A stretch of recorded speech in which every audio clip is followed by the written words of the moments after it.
ചേതന FM 90.8 ഇനി കേൾക്കാം pink diaries. തയ്യാറാക്കി അവതരിപ്പിക്കുന്നത് RJ Arya. Technical support Ajay Shaji. നമസ്കാരം. ചേതന FM 90.8 എല്ലാവർക്കും സ്വാഗതം. ഇന്നത്തെ പിങ്ക് ഡയറീസിൽ ഞാൻ ആര്യയുണ്ട്. എൻ്റെ കൂടെ വളരെ വളരെ സ്പെഷ്യൽ ആയിട്ടുള്ള ഒരു വ്യക്തി കൂടിയിട്ടുണ്ട്. നമുക്കറിയാം, ഒരുപാട് ചില സമയങ്ങളിലൊക്കെ നമ്മൾ സ്ട്രഗിൾ ചെയ്യുമ്പോൾ മൈ ഗോഡ് ഇതിനൊരു അന്ത്യമില്ലേ എന്ന് പലപ്പോഴും നമ്മൾ ചിന്തിക്കാറുണ്ട്, ശരിയല്ലേ? പക്ഷേ അങ്ങനെ പോലും ചിന്തിക്കാത്ത ഒരു വ്യക്തിയാണ് ഇന്ന് എൻ്റെ മുൻപിലിരിക്കുന്നത്. Tasniya. Sasi, welcome to pink diaries. Thank you. സുഖമായിട്ടിരിക്കുന്നില്ലേ? സുഖമായിട്ടിരിക്കുന്നു. ഞാൻ തുടക്കത്തിൽ നമ്മളൊരു ഇൻട്രൊഡക്ഷൻ പറഞ്ഞപ്പോൾ ഞാൻ പറഞ്ഞിട്ടുണ്ടായിരുന്നു, അതായത് പലപ്പോഴും നമ്മൾ സ്ട്രഗിൾ ചെയ്യുമ്പോൾ അല്ലെങ്കിൽ നമ്മൾ എന്തെങ്കിലും ഒരു ചെറിയ ബുദ്ധിമുട്ട് അനുഭവിക്കുമ്പോഴും നമ്മൾ ചിന്തിക്കുന്ന ഒരു കാര്യമുണ്ട്, എന്തിന് എനിക്കിത് തന്നു അല്ലെങ്കിൽ എന്തിന് എനിക്ക് ഈ വിധി തന്നു എന്ന് പറഞ്ഞിട്ടുള്ള ഒരു കാര്യം. അങ്ങനെ എപ്പോഴെങ്കിലും ചിന്തിച്ചിട്ടുള്ള ഒരാളാണോ? ഒരുപാട് വട്ടം ചിന്തിച്ചിട്ടുള്ള ആളാണ്. എന്ന് വെച്ചാൽ എൻ്റെ ലൈഫിലുണ്ടായിരിക്കുന്ന കാര്യങ്ങളൊന്നും ഞാൻ ആഗ്രഹിച്ച പോലൊരു കാര്യമേ അല്ല എൻ്റെ ലൈഫിലുണ്ടായിട്ടുള്ളത്. അപ്പോൾ ഓരോ തവണയും നമുക്കിങ്ങനെ പ്രശ്നങ്ങൾ വരുന്നുകൊണ്ടേ ഇരിക്കുമ്പോൾ നമ്മളത് എങ്ങനെ തരണം ചെയ്യുമെന്ന് മുൻകൂട്ടി കണക്ക് കൂട്ടാൻ പോലും കഴിയാത്ത അത്ര പ്രശ്നങ്ങൾ പ്രഷറോടുകൂടി നമുക്ക് വന്നിട്ടുണ്ട്. ചില സമയം വിചാരിച്ചിട്ടുണ്ട്, എന്തിനാണ് ഇങ്ങനെ ഒരു ജീവിതം, അങ്ങ് പോയാലോ എന്ന്. പിന്നെയും നമ്മുടെ സാഹചര്യങ്ങൾ നമ്മളെ മുന്നോട്ട് നയിച്ചുകൊണ്ടേയിരുന്നു. ശരിയാണ്. തീർച്ചയായിട്ടും ഈ ഒരു സ്ട്രഗിൾ അല്ലെന്നുണ്ടെങ്കിൽ ഒരുപക്ഷെ ഇങ്ങനെ ചിന്തിക്കാൻ തുടങ്ങിയത് കഴിഞ്ഞ 13 വർഷങ്ങൾക്ക് മുൻപായിരിക്കാം, അല്ലേ?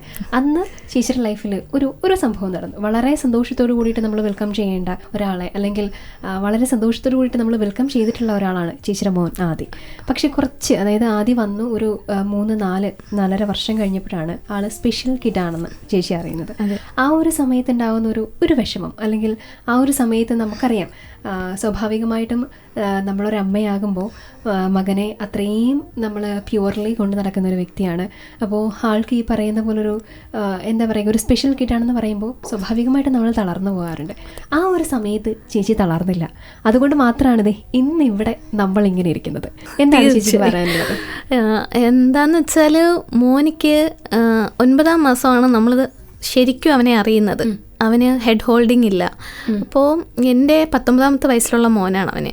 അപ്പോൾ അവൻ ജനിച്ചു കഴിയുമ്പം സ്വാഭാവികമായിട്ടും എല്ലാ അമ്മമാരും ആഗ്രഹിക്കുന്ന പോലെ ഒരാഗ്രഹം എനിക്കുണ്ട്. അവനെ വലുതാക്കണം, അവനെ ഇന്നത് പഠിപ്പിക്കണം, അവൻ ഓടി നടക്കുന്നത്, കളിക്കുന്നത്, പിന്നെ അവൻ്റെ പേഴ്സണൽ കാര്യങ്ങൾ വരെ നമ്മൾ വളരെ വലുതായിട്ട് കാണുന്ന വ്യക്തികളാണ് ഈ അമ്മമാരും അച്ഛന്മാരും.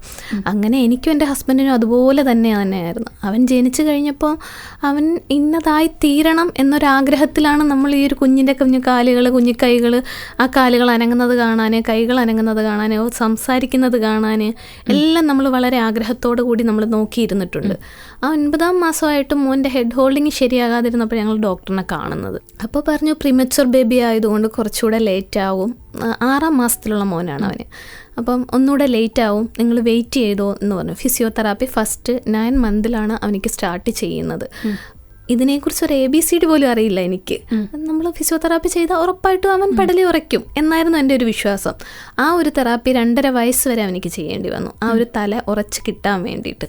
ആ 2.5 വയസ്സ് വരെ കണ്ടിന്യൂസ് ഞങ്ങൾ തെറാപ്പി ചെയ്തു. തെറാപ്പി, ഹോസ്പിറ്റലുകൾ, വീട്, ഇതായിരുന്നു ഞങ്ങളുടെ അവൻ്റെ ചെറുപ്പത്തിലുള്ള സത്യത്തിലുള്ള ആ ഒരു സമയം. ശരിക്കും ഒരു ഡെയിലി റൊട്ടീൻ എന്ന് പറയുന്നത് ഹോസ്പിറ്റൽ, വീട്, തെറാപ്പി, ഹോസ്പിറ്റൽ, ഇത് തന്നെയായിരുന്നു അവൻ്റെ ലൈഫിലും. അതെ, അവനെ ഒരു ഓർമ്മ വെച്ച നാൾ മുതൽ അവനിങ്ങനെ ഈ വെള്ള തുണി കണ്ടുന്ന ആളുകളെ കാണുമ്പോൾ പേടിയാണ്. സിസ്റ്റർ, ഡോക്ടർ, ഇതാണ് അവൻ്റെ മൈൻഡിൽ. അവൻ നോക്കുന്നത് മെഡിക്കൽ കോളേജുകൾ, ഹോസ്പിറ്റലുകൾ, സിസ്റ്റേഴ്സ്, ഇതൊക്കെയാണ് അവൻ്റെ മൈൻഡിൽ വരുന്നത്. ഫുള്ളതാണ്. സ്കാനിങ് സെൻറ്ററുകൾ, ഇതൊക്കെയാണ് ബ്രെയിനിൻ്റെ. അങ്ങനെ ഓരോ വിഭാഗങ്ങളായിട്ട് നമുക്ക് ദൈവം എല്ലാം തരുമ്പോൾ നമ്മൾ അറിയുന്നില്ല നമ്മുടെ അവയവങ്ങൾക്ക് എത്രത്തോളം വാല്യൂ ഉണ്ടെന്ന്. പക്ഷെ നമ്മളൊരു കാര്യത്തിലേക്ക് ഇറങ്ങിത്തിരിക്കുമ്പോൾ നമുക്കറിയാൻ കഴിയും നമ്മുടെ ഒരു ചെറു വിരൽ അനങ്ങണമെങ്കിൽ എന്തുമാത്രം പ്രൊസീജിയർ നമ്മുടെ ബ്രെയിനിൽ അത് നടക്കണം എന്നുള്ളത്. അതൊരു വലിയ അറിവ് തന്നെയാണ് എനിക്കത് നേടിയെടുത്ത് തന്നത്. ഞാനൊക്കെ ഒരുപാട് അഹങ്കരിച്ചിട്ടുള്ള ഒരാളാണ് 19 വയസ്സ് വരെ. എന്ന് വെച്ചാൽ ഉപ്പയും ഉമ്മയൊക്കെ വലിയ ഹാപ്പി ആയിട്ട് ജീവിപ്പിച്ചു. സാധാരണ കുടുംബത്തിൽ ജനിച്ചാണെങ്കിൽ അടിപൊളിയായിട്ട് ജീവിച്ചു. അപ്പോൾ നമുക്കറിയുന്നില്ലല്ലോ ഇതൊന്നും. ഒരു ഹോസ്പിറ്റൽ ജീവിതം പോലും നമ്മൾ നല്ലതുപോലെ, നമ്മൾ ഈ പറയുന്ന പോലെ ഇപ്പം നമ്മൾ ഈ ഒരു പ്രസന്റിൽ പോകുന്നു, എന്താണ് നമുക്ക് ഫ്യൂച്ചർ ഒരുക്കി വെച്ചിരിക്കുന്നത് നമുക്ക് ഒരിക്കലും പ്രെഡിക്റ്റ് ചെയ്യാൻ പറ്റൂല. നമ്മൾ വിചാരിക്കുന്ന പോലെ ഒരു ലൈഫേ ആയിരിക്കത്തില്ല. അപ്പോൾ അവിടെ തീർന്നു എന്ന് ഞാൻ വിചാരിച്ചു. ഞാൻ പ്രീ പ്രൈമറി ടീച്ചർ ആയിട്ട് വർക്ക് ചെയ്തുകൊണ്ടിരുന്ന സമയത്തായിരുന്നു കല്യാണം. അപ്പോൾ ഈ കുഞ്ഞുങ്ങളുമായിട്ട് തന്നെയാണ് ഞാൻ ഈ ഒരുപാട് സഹകരിച്ചിട്ടുള്ളത്. അപ്പം എൻ്റെ മോൻ ഇങ്ങനെ ആയിക്കഴിഞ്ഞപ്പോൾ ആദ്യമൊക്കെ വിഷമത്തിനേക്കാൾ കൂടുതൽ എനിക്ക് എൻ്റെ മനസ്സിനെ അക്സെപ്റ്റ് ചെയ്യാൻ പറ്റുന്നൊരു അവസ്ഥയുണ്ടല്ലോ, അതൊരു വലിയ ബുദ്ധിമുട്ട് തന്നെയായിരുന്നു. അവനെ ഈ ഒരു അവസ്ഥയിൽ ഞാൻ കാണണമല്ലോ എന്നുള്ളതായിരുന്നു എൻ്റെ മനസ്സിലെ ഏറ്റവും വലിയ പ്രശ്നം. ഇത് 4.5 വയസ്സായപ്പം നമുക്ക് ഒരു സ്കാനിങ് ഉണ്ടായിരുന്നു എൻ്റെ ബ്രെയിൻ. അപ്പോഴാണ് അറിയുന്നത് ഇവനിക്ക് സെർബൽ പാൾസി എന്ന് പറയുന്ന ഒരു ഇതാണ്, അതിൻ്റെ 3rd സ്റ്റേജ് അതാണ് സംഭവം എന്നുള്ളത് അറിയുന്നത്. ശരിക്കും ആ ഒരു ടൈമിൽ ഈ പറയുന്ന പോലെ ഒരു അമ്മയെന്ന നിലയ്ക്ക് നമ്മൾ ഒരുപാട് സങ്കടപ്പെട്ടിട്ടുണ്ടായിരിക്കും. ആ ഒരു മൊമെൻറ്റ് ചേച്ചി ഇപ്പം എങ്ങനെ നോക്കിക്കാണുന്നു? ശരിക്കും ഞാൻ പറയുന്നത് അവനെ അങ്ങനെ ആക്കിയത് ദൈവം എൻ്റെ കൈ തന്നതാണെന്ന് തോന്നുന്നു. ഞാൻ വളരെ ഒരു ഒതുങ്ങിക്കൂടി ഉള്ള ഒരാളായിരുന്നു. നാട്ടിൻപുറത്താണ് എൻ്റെ വീട്. എനിക്ക് എനിക്ക് അതായത് എൻ്റെ വീട്ടിൽ നിന്ന് കായംകുളം എന്നുള്ള ടൗണിലേക്ക് വരണമെങ്കിൽ എനിക്ക് പുറകിന് 2 പേര് വേണമായിരുന്നു. എന്നാൽ മാത്രമേ ഞാൻ ട്രാവൽ ചെയ്യുള്ളൂ. എനിക്ക് അത്രയ്ക്ക് ഡൗൺ ആയിട്ടുള്ള ഒരാളാണ് ഞാൻ. എനിക്ക് ആളുകളെ ഫേസ് ചെയ്യുന്നത് ഒറ്റയ്ക്ക് പോകുന്നത് അത് തന്നെ, അങ്ങനെ തന്നെ പറയാം. അങ്ങനെ ഒരാളായിരുന്നു ഞാൻ. ആ സ്ഥാനത്ത് ഞാനിപ്പം കോഴിക്കോട് നിന്നും കായംകുളത്ത് വരുന്നത് ഞാൻ എൻ്റെ മോനുമായിട്ട് ഒറ്റയ്ക്കാണ്. അത്രമേൽ മാറ്റം എൻ്റെ മോനാണ് എനിക്ക് മാറ്റി തന്നത്. ഒരു ഡ്രസ്സിങ്ങിലാണെങ്കിലും കുറച്ച് ഇപ്പം എല്ലാവരും എന്നെ കാണുന്നുണ്ടെങ്കിൽ പറയും, നീ എത്ര ബോൾഡായിടി, നീ എന്ത് മാറ്റാൻ മാറിയേക്കുന്നത്.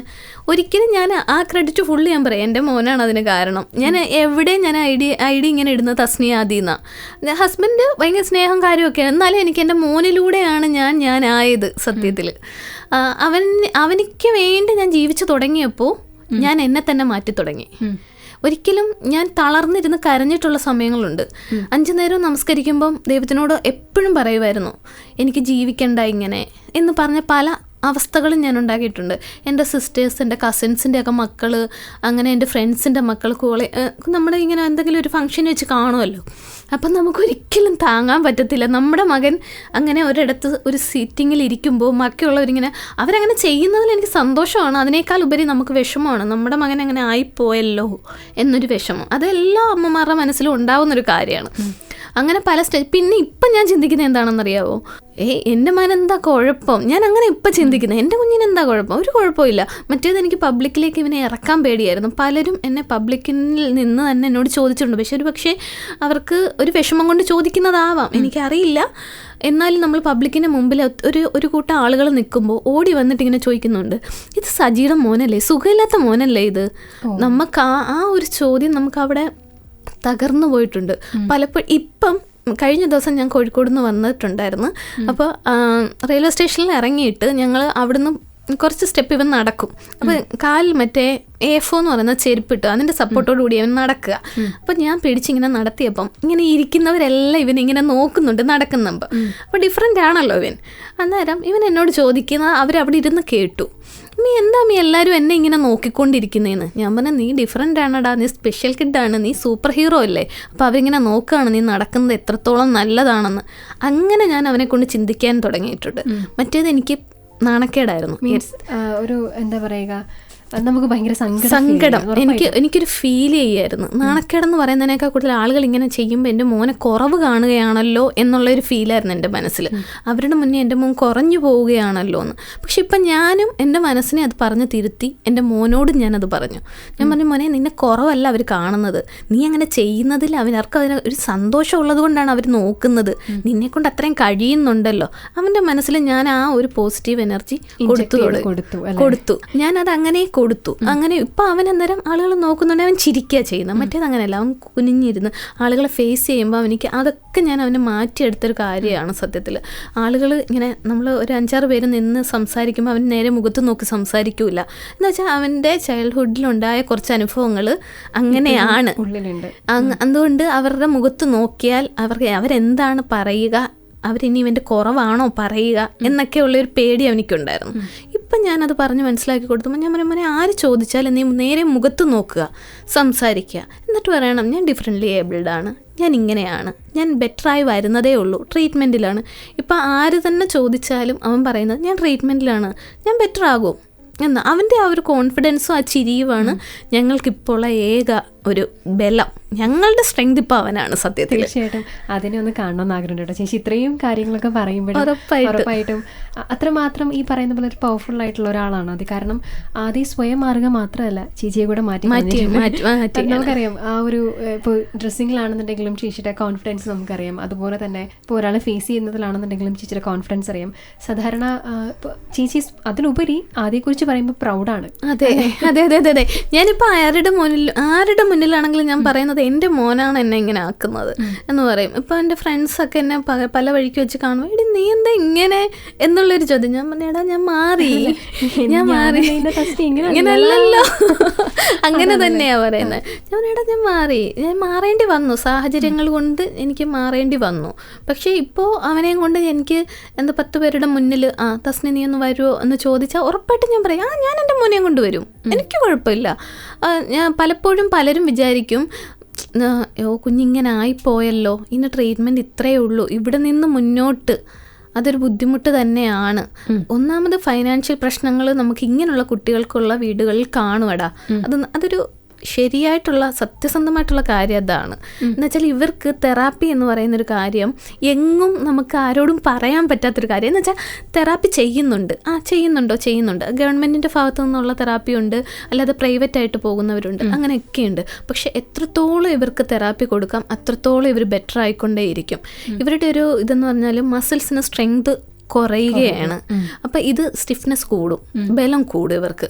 അപ്പം ബലം കൂടുന്നുണ്ടെങ്കിൽ പിന്നീട് അതൊരു സർജറിയിലേക്ക് പോകും. ആദ്യം ചെയ്തിട്ടുണ്ട് സർജറി. ഏകദേശം 2 കാലിലും കൂടെ അവന് 12ഓളം സർജറി ചെയ്ത് കഴിഞ്ഞു. 2 കാലിനും കൂടെ അവൻ ബെറ്ററാണ്. ഞങ്ങൾ അവൻ്റെ വേദനയേക്കാൾ കൂടുതൽ അവൻ്റെ ഒരു ഫ്യൂച്ചറാണ് നോക്കിയത്. അവൻ എന്നും നമ്മളൊരു വീൽ ചെയറിലിരുന്ന് അവനെ കാണണം എന്ന് വിചാരിച്ചിരുന്നെങ്കിൽ ഞങ്ങൾ ഈ ഒരു ഡിസിഷനിലേക്ക് ഒരിക്കലും പോകില്ല. ഞാൻ അതായത് ഹസ്ബൻഡ് ഒന്ന് ഡൗൺ ആകുമ്പോൾ ഞാനൊന്ന് പവർ കയറ്റി കൊടുക്കും. ഇക്ക ഇങ്ങനെ പറഞ്ഞാൽ പറ്റൂലല്ലോ, നമുക്ക് അവനെ നടത്തിച്ചെടുക്കണ്ടേ. ഞാൻ ഡൗൺ ആവുന്ന സമയത്ത് ഹസ്ബൻഡ് പറയും അവൻ നടക്കും, കുഴപ്പമില്ല എന്ന് പറയും. പിന്നെ എൻ്റെ കസിൻസ്, എൻ്റെ സിസ്റ്റേഴ്സ്, അവരൊക്കെ ഭയങ്കര സപ്പോർട്ടാണ് കേട്ടോ. അവരെല്ലാം പറയും നമ്മളോട് നമുക്ക് എന്താന്ന് വെച്ചാൽ അവൻ ചെയ്യട്ടെ, അവൻ്റെ ആഗ്രഹം നടക്കട്ടെ എന്ന് പറയും. ഇപ്പോഴും അവനോടൊരാൾ എന്താണ് നിൻ്റെ ഫസ്റ്റ് പ്രയോറിറ്റി, നിൻ്റെ ആഗ്രഹം എന്താണെന്ന് ചോദിച്ചാൽ അവൻ പറയുന്നത് എനിക്ക് നടക്കണം, ഇൻഡിപെൻഡൻ്റ് ആയിട്ട് നടക്കണം. അവൻ്റെ ഫസ്റ്റ് ആഗ്രഹം പറയുന്നത് ആ ഒരു ആഗ്രഹത്തിന് വേണ്ടിയുള്ള യാത്രയിലാണ് നമ്മളിങ്ങനെ ഞാൻ എന്നെ തന്നെ മാറ്റിയെടുത്തത്. തീർച്ചയായിട്ടും ആ ഒരു ജേണിയിലാണ് ഇപ്പോൾ തസ്നി ചേച്ചി ആണെന്നുണ്ടെങ്കിലും അതുപോലെ തന്നെ ഹസ്ബൻഡ് ആണെന്നുണ്ടെങ്കിലും ആദ്യമാണെന്നുണ്ടെങ്കിലും. ചേച്ചി നമുക്കറിയാം ഡെലിവറി കഴിഞ്ഞ് പ്രീമച്വർ ബേബി ആയിരുന്നു ആദ്യം. ഒരു 6 മാസം കഴിഞ്ഞപ്പോഴേക്കും ചേച്ചി മകന് ജന്മം നൽകുമായിരുന്നു. അതിനുശേഷം ഒരു 4.5 വയസ്സിലാണ്, ആളുടെ 4.5 വയസ്സിലാണ് ആളൊരു സ്പെഷ്യൽ കിഡാണെന്ന് നമ്മൾ അറിയുന്നത്. ആ ഒരു സമയത്ത് ഈ പറയുന്നത് പോലെ ഒരു ഷോക്കിംഗ് മൊമെൻ്റ് ആണ്. കാരണം സ്പെഷ്യലി ഏബിൾഡ് ആണ് അല്ലെങ്കിൽ സ്പെഷ്യൽ കിഡാണെന്ന് പറയുമ്പോൾ നമ്മൾ സ്വാഭാവികമായിട്ടും മറ്റൊന്നും ചിന്തിക്കാനുള്ളൊരു സമയം നമുക്കില്ല. മൊത്തത്തിൽ നമ്മൾ ബ്ലാങ്ക് ആയി പോയിരിക്കുന്നൊരു മൊമെൻ്റ് ആണ്. അവിടുന്ന് എങ്ങനെയാണ് നമുക്ക് ട്രീറ്റ്മെൻറ്റിലേക്ക് പോവാം എന്നുള്ളൊരു തീരുമാനമെടുക്കാനുള്ളൊരു എന്താണ് പ്രചോദനമായത് ചേച്ചിയെ? ആ ഒരു 4.5 വയസ്സിൽ ആകെ പറയുന്ന വാക്ക് വെള്ളത്തിന് ഇള്ളം എന്ന് പറയുമായിരുന്നു. അമ്മയ്ക്ക് ഉമ്മച്ചി എന്ന് വിളിക്കും. അത് ഇക്കൻ്റെ ജ്യേഷ്ഠൻ്റെ വൈഫിനെയാണ് ഉമ്മച്ചി എന്ന് വിളിക്കുന്നത്. എന്നെ താച്ചി എന്നായിരുന്നു വിളിക്കുന്നത്. പിന്നെ ഇക്കായ വാപ്പിന്ന്. ഈ ഒരു 4-5 എണ്ണി എടുക്കാവുന്ന വേർഡ്സ് മാത്രമേ ഈ 4.5 വയസ്സിൽ അവൻ പറയത്തുള്ളൂ. അത്രേ പറയാൻ കഴിയുള്ളൂ. ആ ഒരു സമയത്തിൽ സിറ്റിംഗ് ബാലൻസ് പോലും നല്ലതുപോലെ ഇല്ല. ഹെഡ് ഹോൾഡിങ് ഞാൻ പറഞ്ഞല്ലോ 2.5 വയസ്സിലാണ് ഇതായത്. അപ്പം ഹെഡ് ഹോൾഡിങ് ആണെങ്കിലും ഒരു സൈഡിലോട്ട് ഇവൻ തല ഇങ്ങനെ ചരിച്ച് വെച്ചിട്ട് റോളിങ് ഉണ്ടായിരുന്നു. അപ്പം അത് നല്ലതുപോലെ ഇങ്ങനെ പോയിക്കൊണ്ടേയിരുന്നു. അപ്പോൾ ഇങ്ങനെ ഒരു അവസ്ഥയിൽ തലക്കിച്ചിരി വലിപ്പം എല്ലാം കണ്ടു കഴിഞ്ഞപ്പം നമ്മൾ PMR ചെല്ലുമ്പോഴാണ് ഇതറിയുന്നത്. അവിടെ തന്നെയാണ് ഒരു പീഡിയാട്രിക് ന്യൂറോയെയാണ് നമ്മൾ സ്ഥിരമായിട്ട് പിന്നെ കാണിച്ചുകൊണ്ടിരുന്നത്. അപ്പം ന്യൂറോയും ഇത് തന്നെ പറഞ്ഞു. കഴിഞ്ഞപ്പം പിന്നിനി എന്ത് എന്ന് ചോദിച്ചപ്പോൾ ഡോക്ടേഴ്സ് പറഞ്ഞത് ഇതിൻ്റെ മെഡിസിൻ തെറാപ്പിയാണ്. അത് നിങ്ങൾ എത്രത്തോളം ഈ കുട്ടിക്ക് കൊടുക്കാൻ കഴിയും അത്രത്തോളം കൊടുക്കുക, അതുപോലെ മാറ്റം ഈ കുട്ടിക്ക് ഉണ്ടാകും എന്ന് പറഞ്ഞു. അത് നോർമൽ ഒരു കിഡിനെ പോലെ നിങ്ങൾ ഒരിക്കലും പ്രതീക്ഷിക്കരുത്. അവിടെയാണ് നമ്മൾ പ്രതീക്ഷ നഷ്ടപ്പെട്ടു പോയത്. ഒരിക്കലും ഒരു നോർമൽ ഒരു കിഡ് ആവൂല ഇവൻ. എന്തെങ്കിലുമൊക്കെ ഡിഫറൻസ് ഇവനിക്ക് കാണും എന്ന് പറഞ്ഞു. അപ്പം നമ്മളിത് കേട്ടു. അവിടുന്ന് തിരിച്ച് കാറിലാണ് വന്നത്. അവിടുന്ന് തിരുവനന്തപുരം മുതൽ ഞങ്ങളുടെ വീട് വരെ ഞങ്ങൾ ഇരുന്ന് കരഞ്ഞു. എൻ്റെ ഉമ്മയുണ്ട് കൂടെ. ഇരുന്ന് കരഞ്ഞ്. എന്നിട്ട് ഞാൻ ആലോചിച്ചു തീർന്നു, ഇവിടെ തീർന്നു, ഇനി മുന്നോട്ട്. അപ്പം നമ്മുടെയൊക്കെ ഏക ആശ്രയം അറിയാമല്ലോ, ദൈവം കഴിഞ്ഞാൽ പിന്നെ ഡോക്ടേഴ്സ് പറയുന്ന വാക്ക്, അവർ അത്രയും പഠിച്ചിട്ടൊക്കെ ഇരിക്കുന്നതല്ല. ഇനി എന്താണ് തെറാപ്പി ചെയ്ത് എത്രത്തോളം റെഡിയാകും, അവർ പറയുന്നുണ്ട് ഫുൾ അവൻ ഓക്കെ ആകൂല എന്ന് പറയുന്നുണ്ട്. വന്നു, നമുക്ക് അവിടുന്ന് 2.5 മണിക്കൂർ യാത്രയുണ്ടല്ലോ, ഇവിടം വരെ ഇങ്ങനെ പല ചിന്തകൾ, ഇങ്ങനെ നമ്മുടെ ബ്രെയിൻ ആണല്ലോ നമുക്ക് ചിന്തിക്കുന്നത്, നമ്മൾ സ്ത്രീകൾ ഓവറായിട്ട് ചിന്തിക്കുന്നവരാണല്ലോ. എല്ലാം തീർന്നു, എല്ലാം കഴിഞ്ഞു എന്നുള്ള രീതിയിൽ ഞാൻ വീട്ടിൽ വന്നിട്ട് കുറേ നേരം ആലോചിച്ചു. എനിക്ക് എന്നോട് തന്നെ ദേഷ്യം തോന്നി. ഞാൻ ഹസ്ബൻഡിനോട് പറഞ്ഞു, എന്ത് ചെയ്യും, ഇനി മുന്നോട്ട് നമുക്കൊന്നും ചെയ്യാനില്ല, ഇവനെ ഇനി കിടക്കുക, ആ ഒരു അവസ്ഥയിലാകും കാണുക നമ്മൾ എന്ന് പറഞ്ഞു. എന്നിട്ട് അവിടെ ഇരുന്ന് ചിന്തിച്ചിട്ട് ഒരുപാട് നേരം മിണ്ടാതിരുന്നു, ഒരു റൂമിൽ കയറിയിരുന്നു. അത് കഴിഞ്ഞ് കുറച്ച് കഴിഞ്ഞപ്പോൾ ഞാൻ തന്നെ ഫോൺ എടുത്ത് ഗൂഗിൾ എടുത്ത് സെർച്ച് ചെയ്യാൻ തുടങ്ങി. അന്നേരം എൻ്റെ മൈൻഡിൽ അതാ വരുന്നത്. ഗൂഗിൾ എടുത്ത് സെർച്ച് ചെയ്തു, ഞാനിത് അടിച്ചു കൊടുത്തു, സെർബൽ പാൾസി എന്തോ ആണ്. എനിക്കതിൻ്റെ കറക്റ്റ് പറഞ്ഞാൽ ABCD എനിക്കിതിൻ്റെ അറിയില്ല, ഞാൻ എന്താ ചെയ്യേണ്ടതെന്ന് എനിക്കറിയില്ല, ശരിക്കും ബ്ലാങ്കാണ് എൻ്റെ മനസ്സ്. അപ്പം ഇങ്ങനെ ഹിസ്റ്ററി നോക്കുമ്പോൾ നമുക്കറിയാമല്ലോ, ഓരോന്ന് ഇങ്ങനെ കാണിച്ചു. അപ്പോൾ ഞാൻ ഇതിന് ഏത് തരം തെറാപ്പി കൊടുക്കണം എല്ലാം ഞാൻ ഗൂഗിൾ നോക്കിയിട്ട് ഞാൻ ഹസ്ബൻഡിനോട് പറഞ്ഞു, ഇതിന് ഒക്യുപ്പേഷൻ തെറാപ്പി, അന്ന് അതാണ് ഒക്യുപ്പേഷൻ തെറാപ്പിയും ഫിസിയോതെറാപ്പിയും കണ്ടിന്യൂസ് പോകണം, നമുക്ക് PMR തന്നെ പോകാം, നെക്സ്റ്റ് മൺഡേ തന്നെ ബുക്ക് ചെയ്തോ എന്ന് പറഞ്ഞിട്ട് ഞാൻ പറഞ്ഞു. അപ്പം പറഞ്ഞു എങ്ങനെ പോകും, അപ്പം നമ്മൾ ഇതുവരെ പോയിരുന്നത് കാറിലായിരുന്നു. അങ്ങനെ പിന്നെ ഇവിടെ BRCയിലും കോണ്ടാക്ട് ചെയ്ത് ഇവിടെ വന്നു. പിന്നെ മാറ്റി വെച്ചിട്ട് കാര്യമില്ലല്ലോ. അപ്പോൾ BRCയിൽ അവർ പറഞ്ഞു ഇവർക്കൊരു സർട്ടിഫിക്കറ്റ് ഉണ്ട്, ഡിസബിലിറ്റി സർട്ടിഫിക്കറ്റ്. നമ്മൾ അന്ന് വരെ അത് എടുത്തിട്ടില്ലായിരുന്നു. കാരണം ഇവൻ റെഡിയാകും എന്ന് തന്നെ നമുക്ക് പൂർണ്ണ പ്രതീക്ഷയായിരുന്നു. ഒരിക്കലും നമ്മുടെ കിഡ് ഒരു സ്പെഷ്യൽ കിഡാണെന്ന് കേൾക്കാൻ നമ്മൾ ആഗ്രഹിക്കില്ലല്ലോ. അങ്ങനെ ഇപ്പം ഞാൻ പക്ഷെ പ്രൗഡാണ് കേട്ടോ, ശരിക്കും പ്രൗഡാണ്.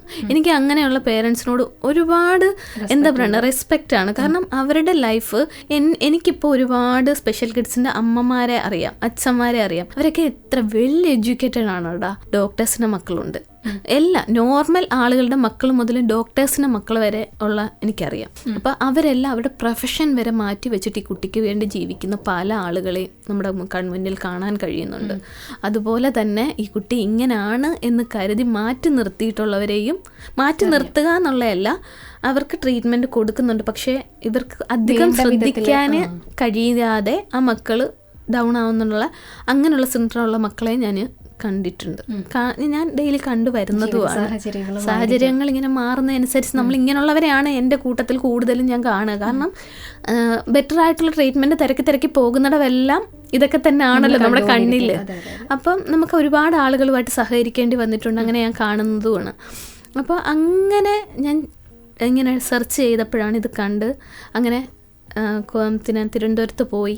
അവിടുത്തെ ട്രീറ്റ്മെൻറ്റ് ഒരു 4.5 വർഷത്തോളം, ആ 4.5 വയസ്സ് മുതൽ 8.5 വയസ്സ് വരെ തിരുവനന്തപുരത്ത് ട്രീറ്റ്മെൻ്റ് ആയിരുന്നു. അവിടെ വെച്ചാണ് ഒരു സർജറി കഴിയുന്നത്. ഒരു സർജറി എന്ന് വെച്ചാൽ ഒരു 2 കാലിനോടെ 6 സർജറി, അത് കഴിയുന്നത് തിരുവനന്തപുരത്താണ്. ആ ഒരു 4 വർഷവും അവിടെയാണ് ട്രീറ്റ്മെൻറ്റ് ചെയ്തത്. അങ്ങനെ അവിടെ നിന്നാണ് സിറ്റിംഗ് ബാലൻസ് ആയതും കുറച്ച് സ്പീച്ച് അത്യാവശ്യം സംസാരിക്കാൻ തുടങ്ങിയത്.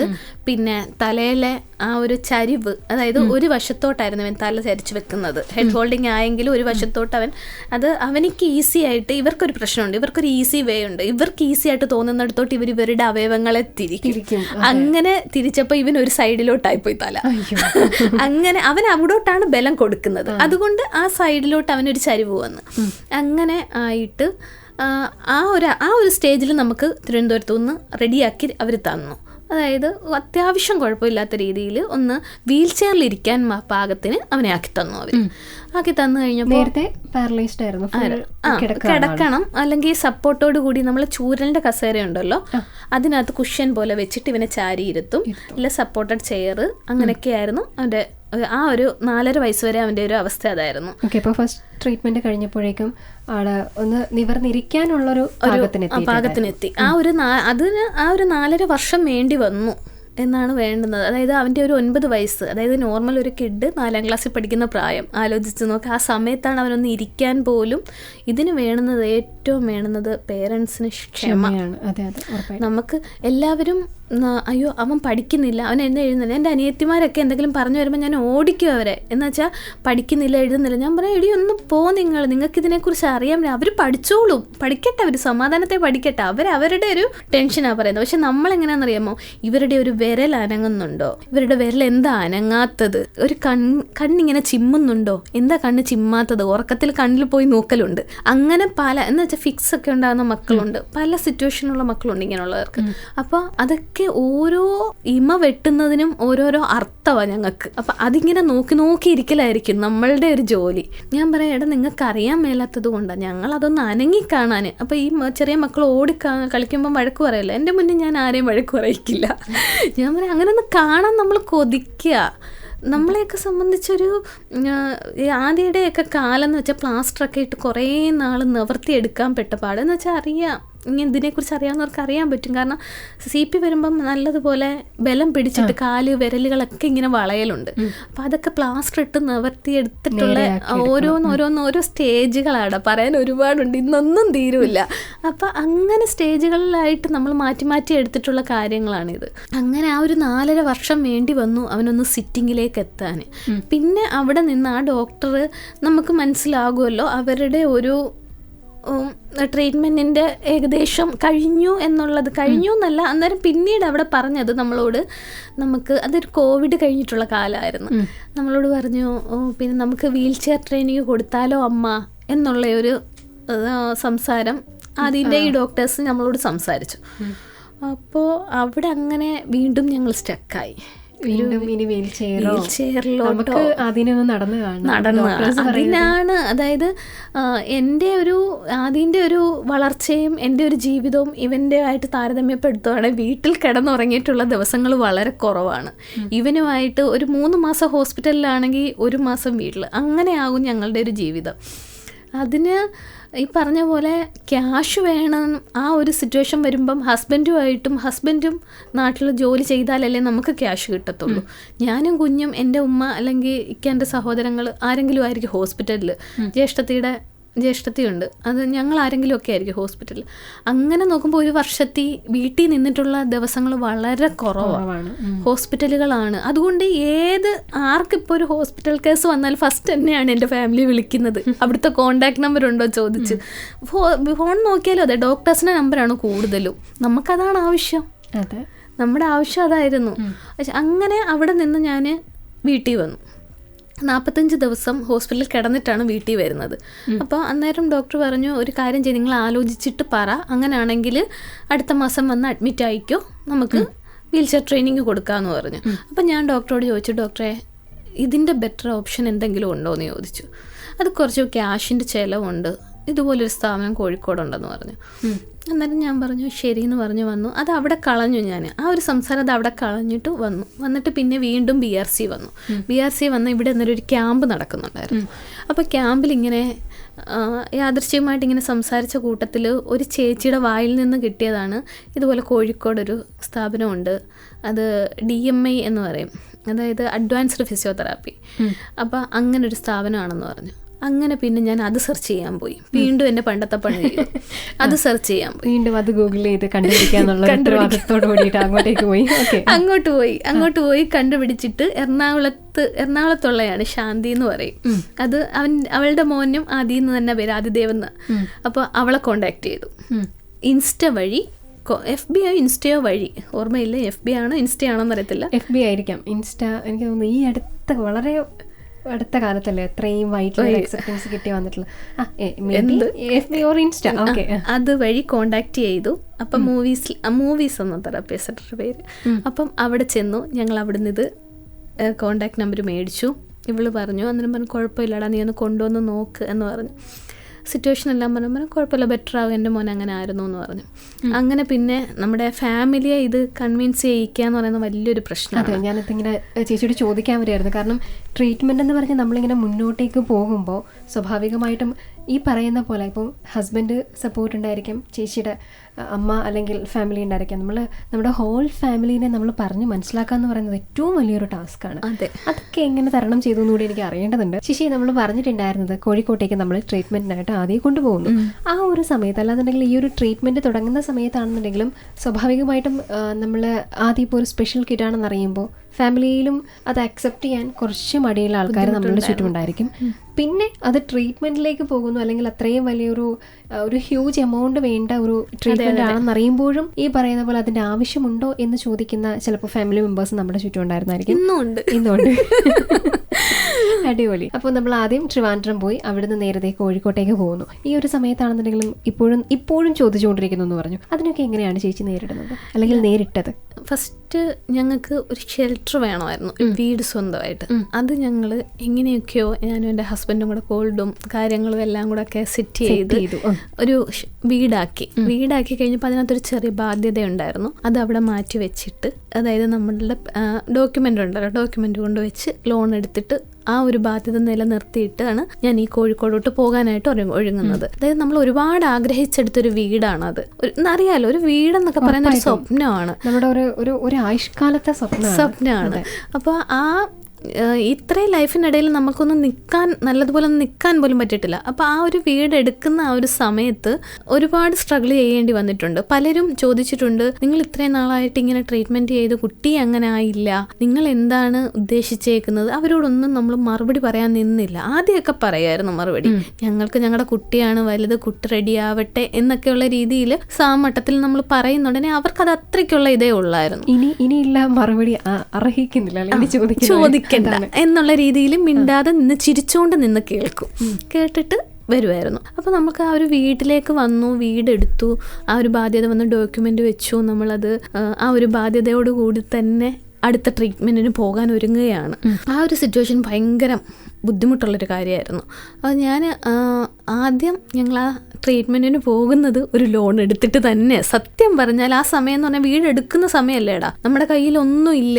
അപ്പം ട്രീറ്റ്മെൻറ്റിന് നല്ല എമൗണ്ടും ആകുമെന്ന് പറയുകയും ചെയ്തു. അപ്പം ഞങ്ങൾ വെറും 3 മാസത്തേക്കാണ് ഇവിടുന്ന് കോഴിക്കോടിന് പോകാൻ തയ്യാറാകുന്നത്. അപ്പോൾ ഫാമിലി മെമ്പേഴ്സ് ആണെങ്കിലും ബാക്കിയുള്ളവരാണെങ്കിലും എല്ലാം ചോദിക്കുന്നു, ഇത്രയും നാൾ കൊണ്ട്, അതായത് ആദ്യം 9.5 വയസ്സായി അന്നേരം, ഇത്രയും നാൾ കൊണ്ട് നിങ്ങൾ ചികിത്സിച്ചിട്ടും അവൻ ഇത്രയല്ലേ ആയുള്ളൂ, ഇതാ ചോദിക്കുന്നത്, ഇത്രയല്ലേ ആയുള്ളൂ, ഇനി നിങ്ങൾ ചികിത്സിക്കണോ, ഇനി ഇവിടെ നാട്ടിലൊന്നും കിട്ടാത്ത ചികിത്സയാണോ ഇത്, എന്തിനാ ഇത്രയും പൈസ ചിലവാക്കുന്നത്? അങ്ങനെ ഒരുപാട് ചോദ്യങ്ങൾ നമ്മുടെ തലയിൽ കൂടി ഇങ്ങനെ ഓടിക്കൊണ്ടേയിരുന്നു. ഞാൻ സ്ട്രോങ് ആയിട്ട് തന്നെ നിന്നു. ഇക്കാൻ്റെ 2 ഫ്രണ്ട്സ് ഉണ്ട്, അവരെ വിളിച്ചു വീട്ടിൽ. സത്യം അതാണ്, അവരെ വിളിച്ചു. ഇക്ക ഉണ്ട്. അപ്പം ഇക്കായ്ക്ക് ഒരു കൺഫ്യൂഷൻ ആയിട്ട് ഇങ്ങനെ നിൽക്കുകയാണ്, എന്ത് ചെയ്യണം. കാരണം ത്രൂ ഔട്ട് ഫുൾ നെഗറ്റീവ് ആണ് വരുന്നത്. നമ്മളെ സപ്പോർട്ട് ചെയ്യാൻ ഈ പറയുന്ന പോലെ വിരലെണ്ണാവുന്ന കുറച്ച് പേര് മാത്രം. അതുപോലെ തന്നെ ബാധ്യത, അതും ഒരു പ്രശ്നമാണ്. ഇക്കയെ സംബന്ധിച്ച് സാധാരണ ഒരു കടയിൽ ഒരു ജോലിക്കാരനാണ്, അപ്പം ബാധ്യതയുണ്ട്. മുന്നോട്ട് പോയാൽ എങ്ങനെ, ഇവിടെ ഇക്കയാണെങ്കിലും ഒറ്റയ്ക്ക് എങ്ങനെ കടയിൽ ഷോപ്പിൽ പോകാതെ നമുക്ക് ഇതൊന്നും നടക്കൂല എന്നൊക്കെയുള്ള കാര്യങ്ങൾ. എൻ്റെ കൂടെ ഹോസ്പിറ്റലിൽ വരണമെങ്കിലും ഹസ്ബൻഡ് തന്നെ വരേണ്ടി വരും, കാരണം ഉമ്മ സുഖമില്ലാണ്ടായിപ്പോയി എൻ്റെ. അപ്പോൾ അങ്ങനെ മൊത്തത്തിൽ ഞങ്ങൾക്കൊരു നെഗറ്റീവായിട്ടുള്ളൊരു സമയമായിരുന്നത്. ഒട്ടും നമ്മുടെ സമയം ആയിരുന്നില്ല അത്. ഉമ്മയുടെ അസുഖം, ഇതുപോലെ ബാധ്യത, പോകാൻ പറ്റാത്ത അവസ്ഥ, വീട് എടുത്തതേ ഉള്ളൂ, അങ്ങനെയൊക്കെയുള്ള എല്ലാം കൂടെ ആയി ഇങ്ങനെ നിന്നപ്പം ഞാൻ സ്ട്രോങ് ആയിട്ട് നിന്നു. എൻ്റെ ഒറ്റൊരാളുടെ വാശിയിലാണ് ഞാൻ ഈ കോഴിക്കോട് കൊണ്ടുപോകും. ഞാൻ പറഞ്ഞു, വേണം, എനിക്ക് പോകണം, കുട്ടീനെ കൊണ്ടുപോകണം, നടക്കും അവൻ, ഉറപ്പാണ്. അപ്പം പറഞ്ഞു, അത് അത്രയ്ക്ക് ഉറപ്പെന്താ തസ്നിയെന്ന് ഇവർ ചോദിച്ചു. ഞാൻ പറഞ്ഞു, നടത്തിക്കണം വയ്ക്കുക എനിക്കിവനെ. ഞാൻ ചിന്തിച്ചതാണ്, എൻ്റെ ഒരു ആരോഗ്യാവസ്ഥ നഷ്ടപ്പെടുന്നൊരു സമയം. എൻ്റെ ഒരു 28-29 വയസ്സായപ്പോഴാണ് ഞങ്ങൾ ഈ കോഴിക്കോട് പോകുന്നത്. എനിക്കിപ്പോൾ എന്തുവാകും, ഇവനെ എടുത്തിട്ട് നടക്കാൻ കഴിയും, എല്ലാം ചെയ്യും. ഒരു 23-24 കിലോ അവനുണ്ടായിരുന്നു. ആ സമയത്ത് എനിക്കിവനെ ഹാൻഡിൽ ചെയ്യാൻ പറ്റുന്നുണ്ട്. ഇതിനേക്കാൾ വലുതായാൽ എനിക്ക് അവനെ ഹാൻഡിൽ ചെയ്യാൻ പറ്റൂല. അന്നേരം പിന്നീട് ഞാൻ വിഷമിച്ചിട്ട് കാര്യമില്ല, നോക്കട്ടെ, 3 മാസത്തെ കാര്യമല്ലേ ഉള്ളൂ, ജസ്റ്റ് ഒന്ന് പോയി നോക്കാം. തസ്നി അങ്ങനെ പറയുന്നത്, അങ്ങനെ ചെയ്യ് സജീന്ന് ഇവർ പറഞ്ഞു. എന്ന് പോകണം? അത് നെക്സ്റ്റ് വീക്ക് തന്നെ പോകാം. പിന്നെ ഞാൻ മാറ്റി വെച്ചില്ല പിന്നത്തേക്കെന്ന്. എന്നെങ്കിൽ നമുക്ക് പോകാമെന്ന് പറഞ്ഞ് ഞങ്ങളെല്ലാവരും കൂടി ഇവിടുന്ന് കാറിലാണ്. എനിക്കാണെങ്കിൽ കാറിലൊന്നും യാത്ര ചെയ്യാൻ പറ്റാത്ത ആളാണ്, ഞാൻ ഛർദ്ദിക്കും, എനിക്ക് ഭയങ്കര ടെൻഡൻസി ഉള്ള ആളാണ് അത്. ഞാൻ റിസ്ക് എടുത്തു, പോകാം, ചെയ്യാം എന്ന് പറഞ്ഞു. ഇവിടുന്ന് അവിടം വരെ പോയി, പണിയായിരുന്നു. അവിടെ ചെന്നു, അവിടുത്തെ മാമിനെ കണ്ടു. നോക്കിയിട്ട് പറഞ്ഞു, മാമും ഇങ്ങനെ തന്നെയാണ് പറയുന്നത്, നിങ്ങൾ ഒരുപാട് ഓവറായിട്ട് പ്രതീക്ഷിക്കരുത്, നമുക്ക് നോക്കാം, ശ്രമിക്കാം, 3 മാസം നിങ്ങൾ ഡേറ്റ് എടുത്തിട്ട് പോയിക്കോ, നമുക്കിവിടെ തന്നെ റൂമുണ്ട് എല്ലാം പറഞ്ഞു. അപ്പോൾ ഇക്കായും അതുപോലെ തന്നെ 2 ആഴ്ചത്തെ ലീവ് ഇവിടുന്ന് എടുത്തു, ഷോപ്പിൽ നിന്ന് എടുത്തു. ഇവിടുത്തെ സ്കൂളിലെ എല്ലാം ഞാൻ സ്റ്റോപ്പ് ചെയ്തു. സ്കൂളിൽ വിടുന്നുണ്ട് ഇവനെ ഞാൻ, അപ്പോൾ അതുമെല്ലാം സ്റ്റോപ്പ് ചെയ്തു. ഞാൻ പോകാൻ തയ്യാറായി. വീട് അടച്ചിടണമെന്നുള്ള തീരുമാനമായി. അടച്ചിടാമെന്ന് പറഞ്ഞു. അപ്പോൾ ഇക്കയുടെ ഉമ്മ ഉണ്ട്, ഇക്കയുടെ ജ്യേഷ്ഠൻ്റെ വീട്ടിൽ കൊണ്ടുവിട്ടു. ഒരുപാട് ഉമ്മയ്ക്ക് സുഖമില്ലാതിരിക്കുന്നു. ഉമ്മനെ എൻ്റെ അനുജത്തിയെടുക്കെ കൊണ്ടുവിട്ടു. സിറ്റുവേഷൻ എല്ലാം നമുക്ക് ഭയങ്കര മോശമായിട്ടുള്ള സമയമായിരുന്നു. എല്ലാം എൻ്റെ ഒരാളുടെ ഇതിൽ ഞാൻ ഇറങ്ങി തിരിച്ച് അവിടെ ചെന്നു ഒരു 1.5 മാസമായപ്പം ഇവന് ചെറിയ ചേഞ്ച് വന്നു തുടങ്ങി. ഈ KFO എന്ന് പറയും, KFOയിൽ ഇവന് സ്റ്റാൻഡിങ് തുടങ്ങിയപ്പോൾ കുറച്ചുകൂടെ ബെറ്ററായി. ഈ റോളിങ് അധികം നിന്നു. പിന്നെ സംസാരം കുറച്ചുകൂടെ വൃത്തിയായി. പിന്നെ ലെഫ്റ്റ് ഹാൻഡ് ഇവൻ്റെ ഇങ്ങനെ തിരിഞ്ഞിരിക്കുകയായിരുന്നു, ശരിക്കും തിരിഞ്ഞിരിക്കുകയായിരുന്നു. അവന് നമ്മൾ കൈ നൂത്ത് കഴിഞ്ഞാൽ ഒരു കൈ നല്ലപോലെ വരും, ഒരു കൈ ഇങ്ങനെ വീഴുന്നു വരുള്ളൂ. ലെഫ്റ്റ് ഹാൻഡ് ബെറ്ററായെന്ന് പറഞ്ഞാൽ നല്ലപോലെ ബെറ്ററായി. അതൊരു സർജറി പറഞ്ഞിരുന്ന കൈയായിരുന്നു. അപ്പോൾ അത് ബെറ്ററായി. അപ്പോൾ ഈ ഹസ്ബൻഡ് 2 ആഴ്ച ലീവ് എടുത്ത ആൾ 1.5 മാസത്തോളം എൻ്റെ കൂടെ അവിടെ നിന്നു. അപ്പോൾ എനിക്ക് അവിടെ ഒറ്റയ്ക്ക് നിൽക്കാൻ കഴിയില്ലല്ലോ, ഹസ്ബൻഡിന് അത് നല്ലതുപോലെ അറിയാം. ആ നിപ്പം ഞങ്ങൾ 2 വർഷത്തോളം അവിടെ നിന്നു. ഹസ്ബൻഡും ലീവ് എടുത്ത് നിന്നു അത്രയും നാളും. അത് ഫ്രണ്ട്സിൻ്റെയും ഫാമിലിയുടെയും ഒക്കെ സപ്പോർട്ടോടുകൂടി ട്രീറ്റ്മെൻറ്റ് മുന്നോട്ട് പോയി. പറ്റുന്നതെല്ലാം വിറ്റു, സ്വർണ്ണങ്ങളൊക്കെ വിറ്റു. അവസാനം ഒന്നും പിന്നീട് ഫ്യൂച്ചറിലേക്ക് ഞങ്ങൾ മാറ്റിവെച്ച പലതും ഞങ്ങൾക്ക് വിൽക്കേണ്ടി വന്നു. അങ്ങനെ വേണം പറയാൻ. നമുക്ക് ഇപ്പം നമ്മുടെ മക്കൾക്ക് നമുക്കെന്നും പറഞ്ഞാൽ നമ്മൾ എന്തായാലും കരുതി വെക്കുമല്ലോ, അതെല്ലാം നമുക്ക് നഷ്ടപ്പെട്ടു. പിന്നെ ഞങ്ങൾ നോക്കുന്നത് ഇവൻ ബെറ്റർ ആവുന്നുണ്ട്. ആ ഒരൊറ്റ മൈൻഡിൽ ഞങ്ങൾ മുന്നോട്ട് പോയിക്കൊണ്ടേയിരുന്നു. അങ്ങനെ വേണം, ഇപ്പോഴാണ് ആ ഒറ്റ മൈൻഡ് എന്നുള്ള വാക്ക് വന്നത്. പക്ഷേ എന്നിരുന്നാലും ഞങ്ങൾ അതൊരു 2 വർഷം മുമ്പേ എടുത്തു. ഞങ്ങൾ അങ്ങനെ മുന്നോട്ട് പോയിക്കൊണ്ടേയിരുന്നു. പിന്നെ പിടിച്ചു നിൽക്കാൻ പറ്റുന്നില്ല, കാരണം പറ്റാവുന്നിടത്തുനിന്നല്ല ഞങ്ങൾ സഹായം മേടിച്ചു കഴിഞ്ഞു. ഫാമിലി എങ്ങൊന്നും കിട്ടാൻ വഴിയില്ല. അത്യാവശ്യം നല്ല എമൗണ്ടിനേക്കാൾ കൂടുതൽ നല്ല ട്രീറ്റ്മെൻറ്റാണ് അവിടെ. നമുക്ക് അതായത് ഇവനിക്ക് കുറച്ചുകൂടെ പ്രായമായാലും അവനിക്ക് ആ കൈനറ്റിക് സ്റ്റിമുലേഷൻ എന്ന് പറയും, അത് ഹാൻഡിൽ ചെയ്യാൻ പറ്റൂല സാറിന്. ഇവന് വെയിറ്റ് വെക്കുന്നുണ്ട്. അപ്പോൾ അതെല്ലാം ഇങ്ങനെ ചെയ്തുകൊണ്ടേ ഇരുന്നു. ഇവൻ ബെറ്ററായി കുറച്ച് പിടിച്ചാൽ നടക്കുന്ന സ്റ്റേജ് വരെ. പിടിച്ചാൽ നടക്കുന്നതെന്ന് പറഞ്ഞാൽ അതിപ്പോഴാണ് നമുക്കൊന്ന് പിടിച്ച് നടത്തിക്കാൻ പറ്റുന്നത്. എന്നാലും അത്യാവശ്യം വാക്കറിലൊക്കെ മൂവ് ചെയ്യാൻ തുടങ്ങി. പിന്നെ ഇവൻ്റെ ഈ ഇരുന്നിട്ട് പുറത്തിൻ്റെ അവിടെ ആയിട്ടൊരു ചെറിയ കൂന് പോലായിരുന്നു, അത് മാറി. കൈയിടത് മാറി. അപ്പം ഇവനെ നേരെ ഇപ്പം നോക്കിയാൽ കുഴപ്പമൊന്നുമില്ല. അവന് നമ്മൾ പറഞ്ഞാലേ അവന് കുഴപ്പമുള്ള കുട്ടിയാണെന്ന് പറയത്തുള്ളൂ. ഇപ്പം ആ ഒരു അവസ്ഥയിലേക്ക് അവർ എത്തിച്ചിട്ടുണ്ട്. അപ്പോൾ പിന്നീട് അന്നേരം ഹസ്ബൻഡ് പറഞ്ഞു, നീ ജോലിക്ക് പോകാണ്ടിരിക്കാൻ കഴിയൂല, നിന്നെ കൊണ്ട് പറ്റുമോ എന്ന് ചോദിച്ചു. അപ്പം മറ്റേത് ഹസ്ബൻഡ് നാട്ടിലോട്ട് ജസ്റ്റ് ഒന്ന് വരുന്നത് വീട്ടിലേക്ക് വേണ്ടുന്ന എല്ലാം, ഞങ്ങളൊരു റൂമിലായിരുന്നു താമസിച്ചിരുന്നത്, ആ റൂമിലേക്ക് വേണ്ടുന്ന എല്ലാം മേടിച്ചിരുന്നു. കാരണം എനിക്ക് പുറത്ത് പോയി മേടിക്കാൻ അറിയത്തില്ല, ഒരു സൊമാറ്റോ ബുക്ക് ചെയ്യാൻ അറിയത്തില്ല. എന്തിനു പറയുന്നത്, അവിടെ നിന്ന് ടൗണിൽ പോകണമെങ്കിൽ ഞങ്ങളുടെ റൂമിൻ്റെ അപ്പുറത്തുള്ള റൂമിലുള്ള ഉമ്മയെ വിളിച്ചുകൊണ്ടാണ് ഞാൻ പോകുന്നത്. അങ്ങനത്തെ ഒരു അവസ്ഥയിലായിരുന്നു. അവിടെ നിന്ന് ഈ 2 വർഷത്തിനിടയിൽ ഞാൻ മാറാൻ തുടങ്ങി. അപ്പോൾ ഹസ്ബൻഡ് തിരിച്ച് നാട്ടിലേക്ക് വന്നപ്പോൾ ഇനി നമ്മൾ സ്വയം പര്യാപ്തമാകണം എന്നുള്ളൊരു തോന്നൽ സ്വയം ഉണ്ടായി തുടങ്ങി. അങ്ങനെ ആദ്യമൊക്കെ സാധനം ഒന്നിച്ച് വാങ്ങി തന്നിട്ട് പോവായിരുന്നു. പിന്നെ ഞാൻ ഇറങ്ങിത്തുടങ്ങി. മോന് ബെറ്ററായി എന്ന് പറഞ്ഞാൽ അവൻ 1 മണിക്കൂറൊക്കെ ഒറ്റയ്ക്ക് ഇരിക്കാൻ തുടങ്ങി. ഫോൺ യൂസ് ചെയ്തിട്ട് ഇപ്പം എന്നെ വിളിച്ചിട്ട് പറയും, ഉമ്മി ഞാൻ ഓക്കെയാ, ഉമ്മി പോയി സാധനം വാങ്ങിക്കൊണ്ട് വാ എന്ന് പറയാറായി അവൻ. അപ്പം പിന്നെ എനിക്ക് ധൈര്യമായി. പിന്നെ ഞാൻ ഡ്രൈവിംഗ് ലൈസൻസ് എടുത്തു, 2 വീലറിൽ.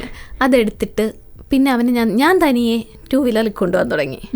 അതൊക്കെ എനിക്ക് ഒരിക്കലും ചിന്തിക്കാൻ പറ്റുന്നൊരു കാര്യമല്ല. കാരണം എന്ന് വെച്ചാൽ ഞാൻ മറ്റൊരാളുടെ പുറയിൽ പോയിക്കൊണ്ടിരുന്നത് എന്ന് വെച്ചാൽ എനിക്ക് അതിനൊന്നും ഒരു ധൈര്യം ഉണ്ടായിരുന്നില്ല. എൻ്റെ മോനെയും കൊണ്ട് എനിക്ക് പോകാൻ ഒട്ടും ധൈര്യമില്ല. കാരണം അവനെ ഇത്രമേൽ പൈസ കൊണ്ട് ഞാൻ എത്തിച്ചൊരു വ്യക്തിയാണ്. ദൈവത്തിൻ്റെ സഹായത്തോടെയും പൈസയുടെ വലുപ്പവും ഡോക്ടേഴ്സിൻ്റെ ഇതും കൊണ്ട് എത്തിച്ചെടുത്ത് ഞാനൊരു പരീക്ഷണത്തിന് നിൽക്കാത്ത ഒരാളാണ്. പക്ഷേ ആ സ്ഥാനത്ത് ഞാനിപ്പം കോഴിക്കോട് സിറ്റിയിൽ ഇവനെ 2 വീലറിൽ വെച്ചുകൊണ്ടാണ് അവനെ സ്കൂളാക്കുന്നതും തെറാപ്പിക്ക് കൊണ്ടുപോകുന്നതും തിരിച്ചു കൊണ്ടുവരുന്നതും.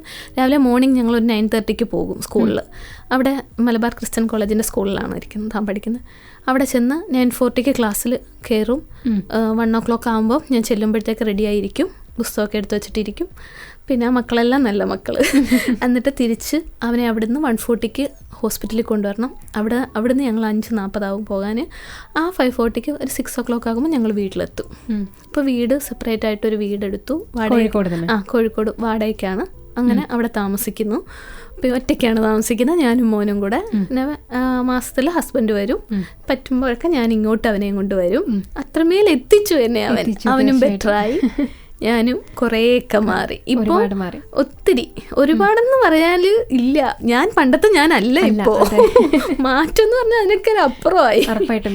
ഞാനിപ്പോൾ ചേച്ചി എനിക്ക് പരിചയം എങ്ങനെയാണെന്ന് ചോദിച്ചു കഴിഞ്ഞാൽ നമ്മുടെ പ്രോഗ്രാം കോർഡിനേറ്റർ ആയിട്ടുള്ള മുംതാസത്തെ പറഞ്ഞിട്ടാണ്. അപ്പോൾ മുംതാസത്തെ ഓവറോൾ എനിക്ക് ചേച്ചിയെ പറ്റിയിട്ട് പറഞ്ഞു തന്നിട്ടുണ്ടായിരുന്നു. ഇങ്ങനെയായിരുന്നു ഞാൻ ആദ്യം കാണുന്ന സമയത്ത്.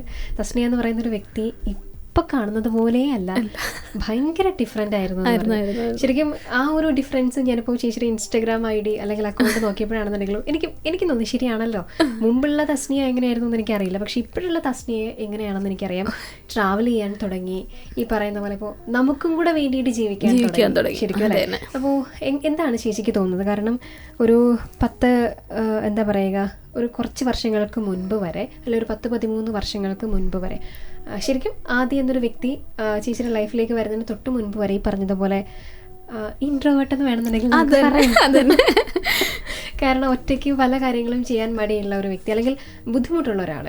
അവിടുന്ന് ഒരു 13 വർഷങ്ങൾക്ക് ഇപ്പം നോക്കുമ്പോൾ ഈ പറയുന്ന പോലെ ഇൻഡിപെൻഡൻ്റ് ആണ്, നമുക്ക് എന്തും നമ്മളെ കൊണ്ട് ചെയ്യാൻ പറ്റും എന്നുള്ളൊരു കോൺഫിഡൻസ് ചേച്ചിക്ക് എത്തി.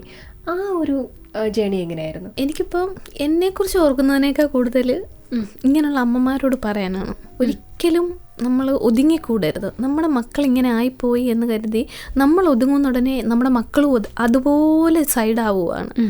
നമ്മൾ എത്രത്തോളം അവർക്ക് വേണ്ടി എഫേർട്ട് എടുക്കുന്നുണ്ടെന്ന് ദൈവത്തിനെ കഴിഞ്ഞ് ബാക്കിയുള്ള നമ്മുടെ മക്കൾക്ക് അറിയാവുന്നത്.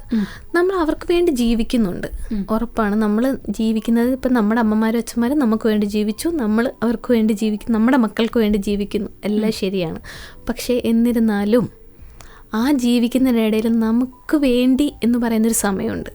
ഒരിക്കലും അത് നമുക്ക് തിരിച്ചു കിട്ടത്തില്ല. എനിക്ക് 35 years ആയി ഇപ്പോൾ. നിലവിൽ ഞാൻ ആ ഒരു ഏജിൽ നിൽക്കുകയാണ്. പിന്നെ ആ 35 yearsനിടയിൽ ഞാൻ എനിക്ക് വേണ്ടി എന്ത് ചെയ്തു എന്ന് ചോദിച്ചാൽ ഞാൻ പറയും ബിഗ് സീറോ ആണ് ഞാൻ.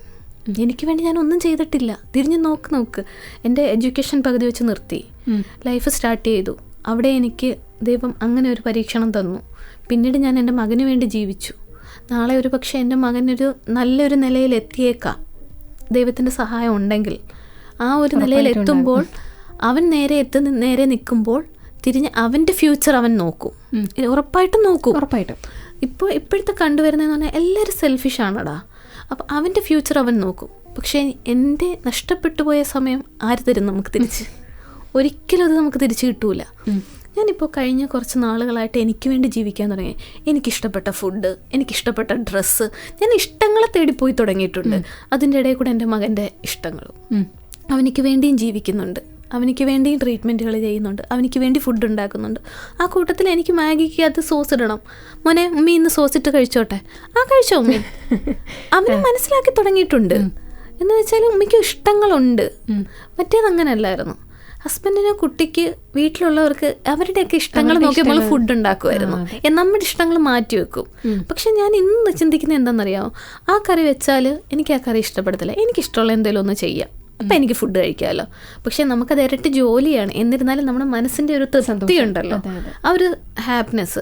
ഇപ്പം ഞാൻ ഡ്രസ്സ് ഇടുമ്പോൾ അവരെന്താ ചിന്തിക്കുന്നത്, ഇവളുടെ കുട്ടി സുഖമില്ലാതെ ഇരുന്നിട്ട് ഇവളിങ്ങനെയൊക്കെ നടക്കുന്ന കണ്ടില്ലേ, ലിഫ്റ്റിക്ക് ഇടുന്നു, തല ചീകുന്നു, മുടി കളറി ചെയ്യുന്നു, പിന്നെ ജീൻസും ടോപ്പും ഇട്ട് നടക്കുന്നു, ആ ഒരു ചിന്ത ഉണ്ടായിരുന്നു. അപ്പം ഞാനതൊക്കെ എന്തിനു ഞാനങ്ങനെ ചിന്തിക്കണം? എനിക്ക് വേണ്ടി ഞാൻ ചിരിക്കണ്ടേ, എനിക്ക് വേണ്ടി ഞാൻ കരയണ്ടേ? അപ്പം ഞാൻ കരയുന്നത് ആരെങ്കിലും കാണുന്നുണ്ടോ? ഒരിക്കലുമില്ല. ഞാനും എൻ്റെ തലയണയും എൻ്റെ റൂമും മാത്രമായിരിക്കും ഞാൻ എൻ്റെ വിഷമങ്ങൾ അറിയുന്നത്. മറ്റൊരാൾ ഒരിക്കലും അത് കാണുന്നില്ല. അവർക്ക് കണ്ടാൽ നമ്മൾ പിച്ച് കഴിഞ്ഞാൽ അവർക്ക് വേദന എടുക്കുന്നുണ്ടെന്ന് അവർ പറയുമ്പോഴും നമ്മൾ അറിയുന്നുള്ളൂ. പക്ഷെ അവർക്ക് എത്രത്തോളം വേദന എടുത്തു എന്നുള്ളത് അവർക്ക് മാത്രമേ അറിയത്തുള്ളൂ, അല്ലേ? അതുകൊണ്ട് അപ്പം ഞാനിടുന്ന ഡ്രസ്സ് എനിക്കിഷ്ടമാണ്. എൻ്റെ ശരീരം മറയുന്ന ഏത് രീതിയിലുള്ള ഡ്രസ്സാണെങ്കിലും അത് എനിക്കിഷ്ടപ്പെട്ടതാണ്. മറ്റൊരാളുടെ ഇഷ്ടം, അതെ, മറ്റൊരാളുടെ ഇഷ്ടം ഞാൻ നോക്കത്തില്ല ഇപ്പോൾ. മറ്റേത് അങ്ങനെയല്ലായിരുന്നു. അവരെന്ത് ചിന്തിക്കും, അവരെന്ത് ചിന്തിക്കും, ഇവരെന്താ പറയും. എൻ്റെ കുട്ടിക്കും അങ്ങനെ തന്നെ ഡാർക്ക് സ്കിന്നാണ്.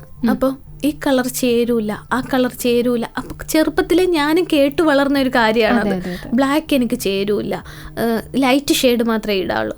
ഇപ്പം ഫുള്ളും ഞാൻ ബ്ലാക്കാണ് കൂടുതൽ ഉപയോഗിക്കുന്നത്. എന്തിന്? അതിൻ്റെ ആവശ്യമില്ല. നമുക്കിഷ്ടമുള്ള നമ്മൾ ഇടുക, നമ്മുടെ മനസ്സിന് തൃപ്തിയാണ് നമ്മൾ നോക്കേണ്ടത്. അതുപോലെ ഞാൻ അവനെയും പറഞ്ഞ് മനസ്സിലാക്കും, അവനെ നിനക്ക് ചേരുവടാ, നീ ഓക്കെ, അടിപൊളിയാ, ചെന്ന് ചിരിച്ചേ. അത് കേൾക്കുന്നുണ്ടെ അവനും ചിരിയാ. ഇപ്പം അവൻ നടക്കുന്നുണ്ട്, അമ്മീ അവരെന്നെ നോക്കുന്നുണ്ട്. പക്ഷെ ഫസ്റ്റ് ഒന്നും ബീച്ചിൽ കൊണ്ടുപോയില്ല. ബീച്ചിലൊന്നും കൊണ്ട്, ബീച്ച് ഏറ്റവും ഇഷ്ടപ്പെട്ട പ്ലേസ് അവന് ബീച്ചാണ്, ഭയങ്കര ഇഷ്ടമാണ്. അതുപോലെ തന്നെ ഫാസ്റ്റ് ഫുഡ് പോയി ഹോട്ടലിൽ പോയി കഴിക്കുന്നത് ഭയങ്കര ഇഷ്ടമുള്ള കാര്യമാണ്. കൊണ്ടുപോകത്തില്ല, മറ്റുള്ളവർ കാണുമല്ലോ, ഇങ്ങനെ റോളിംഗ് ഒക്കെ ഉള്ളപ്പോൾ അവർ ശ്രദ്ധിക്കുമല്ലോ, ഈ കുട്ടീനെയാണല്ലോ നോക്കുന്നത്. ഇപ്പം എന്താ, ഇപ്പം ഞാൻ കൊണ്ടുപോകും, 2 വീലറിലാണെങ്കിലും ഹസ്ബൻഡിനാണെങ്കിലും ഞങ്ങൾ പോയി ഒരു ടേബിളിൽ കയറിയിരുന്ന് അവനെ ആദ്യം സിറ്റിംഗ് എല്ലാം സെറ്റ് ചെയ്തിരുത്തി വൈപ്സും ഒക്കെ കാര്യങ്ങളെല്ലാം എടുത്ത് അവൻ തനിയെ കഴിക്കാറായിട്ടുണ്ട്. ഇപ്പോൾ അവന് കഴിക്കാൻ പറ്റുന്ന മന്തിയാണെന്നുണ്ടെങ്കിൽ അത് മേടിച്ചു കൊടുത്തിട്ട് കഴിച്ചിട്ട് ആളുകൾ നോക്കിയിട്ട് ജസ്റ്റ് അവരങ്ങ് പോകും. നമ്മൾ ആദ്യം ചിന്തിക്കുന്നത് എങ്ങനെയായിരുന്നെന്നറിയോ, ഇവരെന്താ ഇങ്ങനെ നോക്കുന്നേ, എൻ്റെ കുട്ടീനെ എന്താ. ആ ഒരു സഹതാപത്തിന്റെ ഒരു നോട്ടം സ്വാഭാവികമായിട്ടും പാതിക്ക് മാത്രമല്ല നമുക്കും അതൊരു ബുദ്ധിമുട്ട് തന്നെയാണ്. എൻ്റെ മകനെയാണല്ലോ ഈ നോക്കുന്നത്, ആ ഒരു തോട്ടുണ്ടല്ലോ. അവർ ഒരു നിമിഷമെങ്കിലും അവർ ആ ഒരു സഹതാപത്തിന്റെ കണ്ണുകൾ ആ മകളിലേക്ക് എത്തുന്നത് നമുക്ക് സഹിക്കാൻ സ്വാഭാവികമായിട്ടും. ഇപ്പോൾ എനിക്ക് അവിടെ തെറാപ്പിയിൽ എനിക്ക് എൻ്റെ ഒരു നല്ലൊരു ഫ്രണ്ടിനെ കിട്ടിയിട്ടുണ്ട്. അവൾ എക്സ്ട്രാ ഓർഡിനറി വുമൺ തന്നെയാണ്. അവള് സിംഗിൾ പേരൻ്റാണ്. മോളിങ്ങനെ ആയതിനു ശേഷം അവരുടെ പ്രശ്നങ്ങൾ കൊണ്ടിട്ട്, അപ്പം അവളെ എനിക്കൊരു നല്ലൊരു ഫ്രണ്ടായിട്ട് കിട്ടിയിട്ടുണ്ട്. അവൾക്ക് അത്യാവശ്യം നല്ല ബോൾഡാണ് കേട്ടോ. അവളാണ് ഇപ്പോൾ കൂടുതൽ കാര്യങ്ങൾ, സൈക്കോളജിയൊക്കെ പഠിച്ച ആളാണ്.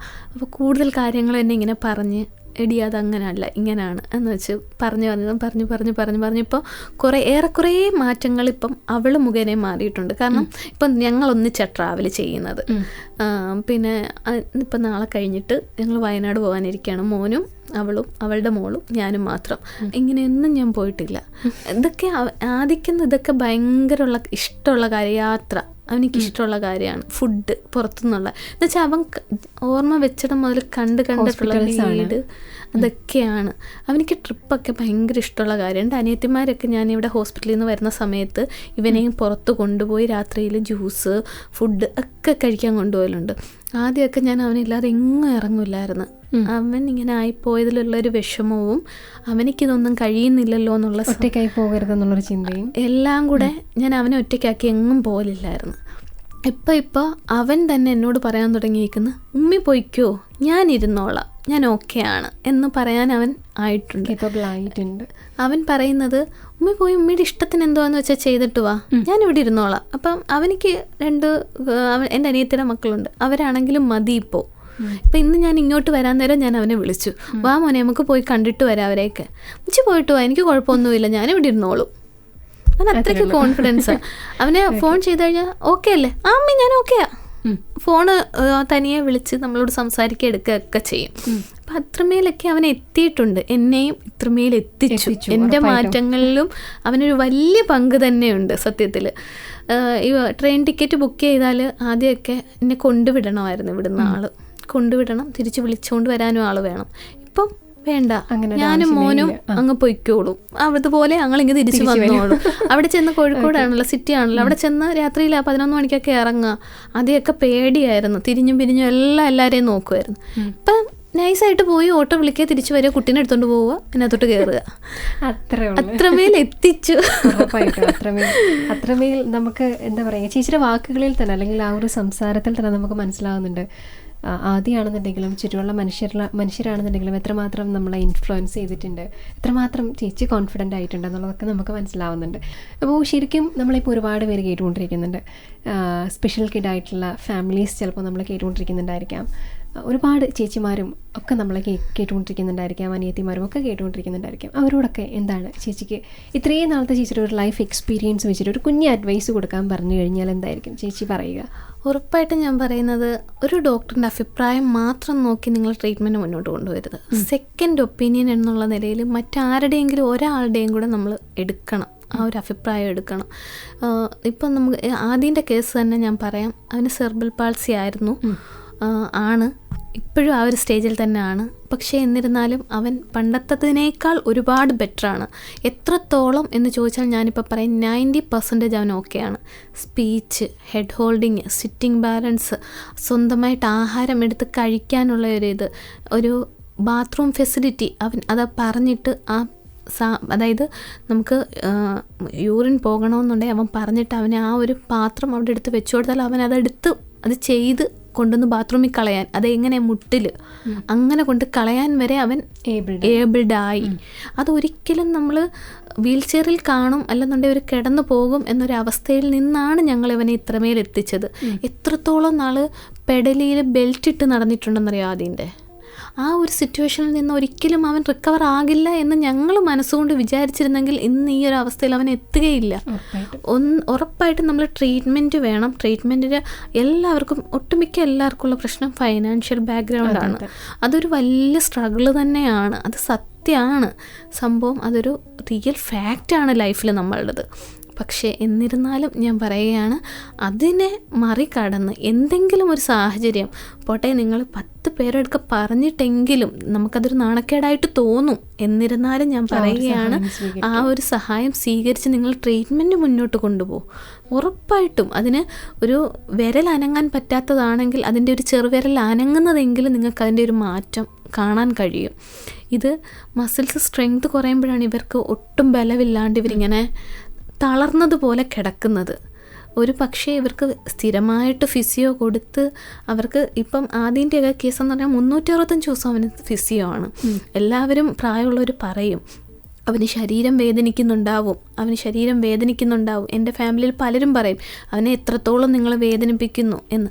പക്ഷേ എന്നിരുന്നാലും നമ്മൾ തിരിഞ്ഞു നിന്ന് നോക്കുമ്പോൾ അവൻ്റെ ആ വേദനയിൽ ഒരു സുഖമുണ്ട്. അവന് ആ ചിരിക്കുന്ന ചിരിയിലും അവൻ അത് നേടിയെടുത്തതിന് ശേഷമാണ് ചിരിക്കുന്നത്. എത്ര നാളോളം ഞാൻ ആദ്യനെ ബസ്സിൽ കൊണ്ടുപോയിട്ടുണ്ടെന്നറിയാവോ, തോളത്തെടുത്ത് കിടത്തിയിട്ട് തെറാപ്പിക്കായിട്ട്. അങ്ങനെ സ്ട്രഗിൾ ചെയ്തിട്ടുണ്ട്. ഓട്ടോയിൽ ക്യാഷ് ഇല്ലാതെ വന്നപ്പോൾ ബസ്സിൽ ഞങ്ങൾ പോയിട്ടുണ്ട്. പിന്നെ ഹസ്ബൻഡിൻ്റെ സമയം നോക്കി സമയം പോയിട്ടുണ്ട്. പിന്നെ ഹസ്ബൻഡിൻ്റെ ചേട്ടൻ്റെ മക്കളുടെയും എൻ്റെ ബ്രദേഴ്സിൻ്റെയും സമയം നോക്കി ആ സമയത്ത് ഫിസിയോയ്ക്ക് പോയിട്ടുണ്ട്. കാരണം നമുക്ക് എപ്പോഴും ഒരാളെ ഡിപ്പെൻഡ് ചെയ്തതായിട്ട് വന്നിട്ടുണ്ട്. എന്ന് വെച്ചാൽ ഇങ്ങനൊരു കുട്ടികൾക്ക് അങ്ങനെയാണ് സിറ്റുവേഷൻ, അങ്ങനെയാണ്. മദേഴ്സിന് നമുക്ക് ഒരു ലിമിറ്റുണ്ട്. ഇപ്പം അച്ഛന്മാർ ജോലിക്ക് പോയേ പറ്റത്തുള്ളൂ, ജോലിക്ക് പോയാലേ അവർക്ക് ജീവിക്കാൻ കഴിയത്തുള്ളൂ. അമ്മമാരാണ് കൂടുതലും ഈ ഇതിൽ സ്ട്രഗിൾ ചെയ്യുന്നത്. രാവിലെ മുതൽ വൈകുന്നേരം വരെ ഇത് മക്കളുടെ അത് നോക്കണം, അവരുടെ മൂഡ് സ്വിങ്സ്, പിന്നെ പീരീഡ്സിൻ്റെ സമയമാണെങ്കിൽ ആ ഒരു വേദന, ബാക്കി എല്ലാം ആ സമയത്തും നമ്മൾ ഈ മക്കളെ തൂക്കിയെടുക്കണം, അവരുടെ കാര്യങ്ങൾ നോക്കണം. ചിലപ്പം ആദ്യമൊക്കെ കുഞ്ഞു മക്കളായിരിക്കും, പിന്നീട് ഇവർ വലുതായിക്കൊണ്ടേ ഇരിക്കുകയാണ്, അവരുടെ എല്ലാ കാര്യങ്ങളും നോക്കണം. ഇതെല്ലാം നമ്മൾ സ്ട്രഗിൾ ചെയ്യുന്ന ഒരു കാര്യം തന്നെയാണ്. എന്നിരുന്നാലും നിങ്ങൾ ഈ മക്കളുടെ ഫ്യൂച്ചറിനെ കുറിച്ച് നിങ്ങളൊന്ന് ആലോചിച്ച് നോക്ക്. ഇന്ന് നമുക്ക് കഴിയാത്തത് നാളെ ഒട്ടും കഴിയൂല നമ്മളെ കൊണ്ട്. ഒരു കാരണവശാലും നമ്മൾ വിചാരിച്ചാൽ പോലും നമുക്ക് നാളെ ഇവർക്കൊരു ട്രീറ്റ്മെൻറ്റ് കൊടുക്കണമെന്ന് വിചാരിച്ചാൽ ചിലപ്പോൾ നമ്മളുടെ ഹെൽത്ത് അതിന് സമ്മതിക്കൂല. അങ്ങനെ ഒരു സിറ്റുവേഷൻ വരുന്നതിന് മുൻപേ ഞാൻ പറയുന്നത്, എങ്ങനെയെങ്കിലും ഇവരെ തെറാപ്പി കണ്ടിന്യൂ ചെയ്ത് ഒരു ബെറ്റർ ഡോക്ടറെ കാണിച്ച് അവരുടെ ഒരു അവരുടെ ഒരു കൺസൾട്ടേഷനിൽ അവർക്ക് മുന്നോട്ട് കൊണ്ടുപോവുക. അതേ എനിക്ക് പറയാനുള്ളൂ. കാരണം ഈ മക്കൾ റെഡിയാകും. ഞാൻ ഒരുപാട് മക്കളെ കാണുന്ന ആളാണ്. കാരണം ഒരുപാട് ഹോസ്പിറ്റലുകളിലായിട്ട് പോയി ഒത്തിരി മക്കളെ കാണും. പിന്നീട് ഞാൻ ഈ മക്കളെ കണ്ട് മാറ്റങ്ങളുള്ള മക്കളുണ്ട്, മാറ്റങ്ങളില്ലാത്ത മക്കളുണ്ട്. ചിലർക്കടാ എത്ര ട്രീറ്റ്മെൻറ്റ് ചെയ്താലും അത് അവർക്കൊരു ഇതുണ്ട്, സ്റ്റേജുണ്ട്. ആ സ്റ്റേജിനപ്പുറം അവർ കടക്കൂല. പിന്നെ അവരതിന് ബാക്കിലോട്ടേ പോകത്തുള്ളൂ. ഈ ട്രീറ്റ്മെൻറ്റ് സ്റ്റോപ്പ് ചെയ്ത് കഴിഞ്ഞാൽ അവരിത് ബാക്കിലോട്ട് പോകും, പഴയ സ്റ്റേജിലേക്ക് പോകും. അങ്ങനെയുള്ള പേരൻസിനെ ഞാൻ കണ്ടിട്ടുണ്ട്. അന്നേരം അങ്ങനെങ്കിലും നിലനിൽക്കട്ടെ എന്നുള്ള സിറ്റുവേഷനിൽ കൊണ്ടുവരുന്ന പേരൻസും ഉണ്ട് എൻ്റെ അറിവിൽ. കാരണം ഹൈപ്പറായിരിക്കും, ഒട്ടും ആക്റ്റീവായിട്ടുള്ള മക്കളായിരിക്കത്തില്ല. ആക്റ്റീവ് എന്ന് വെച്ചാൽ നമ്മൾ ചെയ്യുന്ന കാര്യങ്ങൾ ഹൈപ്പർ ആക്ടിവിറ്റി ഉണ്ട്. എന്നിരുന്നാലും നമ്മൾ സംസാരിക്കുന്നതോ ഒന്നും അതിനെ ശ്രദ്ധിക്കാത്ത അങ്ങനത്തെ മക്കൾ, ആ മക്കളെയും കൊണ്ട് ആ സിറ്റുവേഷൻ ബാക്കിലോട്ട് പോകരുത്, ഒരു കിടപ്പിലേക്ക് പോകരുത് എന്നും കരുതി ആ മക്കളെയും കൊണ്ട് വരുന്ന ഫിസിയോയ്ക്ക് വരുന്ന പേരൻസിന് വരെ ഞാൻ കാണലുണ്ട്. അപ്പോൾ അതാണ് പറഞ്ഞത്, നമ്മളുടെ ഈ ഒരു ലോകം വളരെ വലുതാണ്, ചെറുതല്ല. ഇങ്ങനെയുള്ള മക്കളെയും കൊണ്ട് ജീവിക്കുന്നവരുടെ ലോകം ഭയങ്കര വലുതാണ്. അവർ പല സിറ്റുവേഷൻസും കടന്നു പോയിട്ടുണ്ട്. അവർക്കൊന്നും ചെയ്യാൻ പറ്റാത്ത ഒരു സ്റ്റേജിൽ അവർ സ്റ്റക്കായിട്ട് നിൽക്കുന്ന ആളുകൾ വരെ ചിലപ്പോൾ കാണും. എനിക്കിപ്പോൾ കഴിഞ്ഞ കുറച്ച് ദിവസങ്ങളായിട്ട് എന്നെ ഒരാൾ കോണ്ടാക്ട് ചെയ്യുന്നുണ്ട്. അതും 10 വയസ്സുള്ള കുട്ടിയുടെ അമ്മയാണ്. അതിനും ഇതുപോലെ ട്രീറ്റ്മെൻറ്റ് ചെയ്യണം, എന്ത് ചെയ്യണം, എങ്ങനെ ചെയ്യണം എന്നറിയുന്നില്ല. ഞാൻ പക്ഷേ എന്നെക്കൊണ്ട് പറയുന്നതിന് ഒരു പരിധിയുണ്ട്, എന്നിരുന്നാലും ഞാൻ പറഞ്ഞ് മനസ്സിലാക്കി കൊടുക്കുന്നുണ്ട്. പക്ഷെ ഫൈനാൻഷ്യലി എനിക്ക് സഹായിക്കാൻ അവർക്ക് നിവൃത്തിയില്ല. എനിക്ക് എൻ്റെ കാര്യങ്ങൾ തന്നെ, എൻ്റെ കുട്ടീൻ്റെ ട്രീറ്റ്മെൻറ്റ് ഇങ്ങനെ മുന്നോട്ട് കൊണ്ടുപോയിരിക്കുക. ഇപ്പം 3.5 വർഷമായി അവന് കോഴിക്കോടാണ് ഞാൻ. അപ്പോൾ ആ ഒരു ട്രീറ്റ്മെൻറ്റ് മുന്നോട്ട് കൊണ്ടുപോയിക്കൊണ്ടിരിക്കുകയാണ്. ഇനിയും ചിലപ്പോൾ എനിക്കൊരു 1 ഇയർ കൂടി നിൽക്കേണ്ടി വരും അവനൊരു സ്റ്റിക്കിലേക്ക് ഒന്ന് ഇൻഡിപെൻഡൻ്റ് ആകാൻ വേണ്ടി. ചിലപ്പോൾ ഞാൻ പറയുകയാണ്, അവനിപ്പം മാറ്റം മാറിയ അനുസരിച്ച് 1 വർഷം കൂടെ ഞാൻ നിൽക്കേണ്ടി വരും. ആ ഒരു ഇതിലേക്ക് സ്റ്റിക്കിലേക്ക് എത്തിച്ചാൽ തീർച്ചയായും ഞാൻ എൻ്റെ നാട് പിടിക്കണം എന്ന് തന്നെയാണ്. എന്നിട്ട് അതിൻ്റെ ഒരു ബെറ്റർ ട്രീറ്റ്മെൻറ്റ് ഇനി എവിടെയാണ്, ആ സ്റ്റിക്കിൽ നിന്ന് അവനെ എങ്ങനെയാണ് മാറ്റാൻ കഴിയുക എന്നെനിക്ക് നോക്കണം. അതാണ് ഞാൻ ചിന്തിക്കുന്നത്. ഞാൻ അങ്ങനെയാണ് ചിന്തിക്കുന്നത്. കാരണം ഇപ്പോഴേ എനിക്ക് ബാക്ക് പെയിൻ, കുറച്ച് പേഴ്സണലായിട്ടുള്ള എല്ലാ പ്രശ്നങ്ങളും വന്നു തുടങ്ങിയിട്ടുണ്ട്. ഒരു 40 years ആയാൽ ചിലപ്പോൾ എന്നെ കയ്യിൽ കിട്ടാൻ വഴിയില്ല. ഈ ഒരു കുട്ടിക്ക് വേണ്ടി ഞാൻ ജീവിച്ചു, മറ്റൊരു കുട്ടിയെക്കുറിച്ച് ചിന്തിച്ചില്ല എന്നും പറയുന്ന ആളുകളുണ്ട്. പക്ഷേ അതും ഞാൻ പറയുന്നത് എൻ്റെ ഭാഗത്തെ ഫാൾട്ട് തന്നെ ആയിരുന്നു അത്. കാരണം 4.5 വയസ്സ് വരെ ഞാൻ പറഞ്ഞില്ലേ, ഇവൻ മാറും എന്നുള്ള ചിന്തയിൽ അത് കഴിഞ്ഞിട്ടാവട്ടെ സെക്കൻഡ് പ്രഗ്നൻസി എന്ന് വിചാരിച്ചു. പക്ഷേ അത് കഴിഞ്ഞപ്പോഴാണ് അടുത്ത ട്രീറ്റ്മെൻറ്റിലേക്ക് പോയത്. അന്നേരവും നമ്മൾ വിചാരിച്ചു അത് കഴിയുമ്പോഴത്തേക്കെല്ലാം സെറ്റാവും. പക്ഷേ ഇന്നിപ്പോൾ ഞാൻ ഈ ഒരു സ്റ്റേജിൽ വന്ന് ഇവിടെ നിൽക്കുന്നുണ്ട്. ഇപ്പം ഞാൻ കാണുന്നവരോട് പറയുന്നുണ്ട്, നിങ്ങൾ ജനറ്റിക് ടെസ്റ്റ് ചെയ്തിട്ട് സെക്കൻഡ് ബേബീനെ കുറിച്ച് ആലോചിച്ചോ, അതും ഇതും കൂടെ അങ്ങ് വളർന്നോളൂ, അവൻ്റെ കാര്യവും നിങ്ങൾക്ക് നോക്കാം, ഈ ഇളയ കുട്ടിയുടെ കാര്യവും നോക്കാം പറയുന്നുണ്ട്. അതും നമുക്ക് വന്നൊരു ഫാൾട്ടാണ്.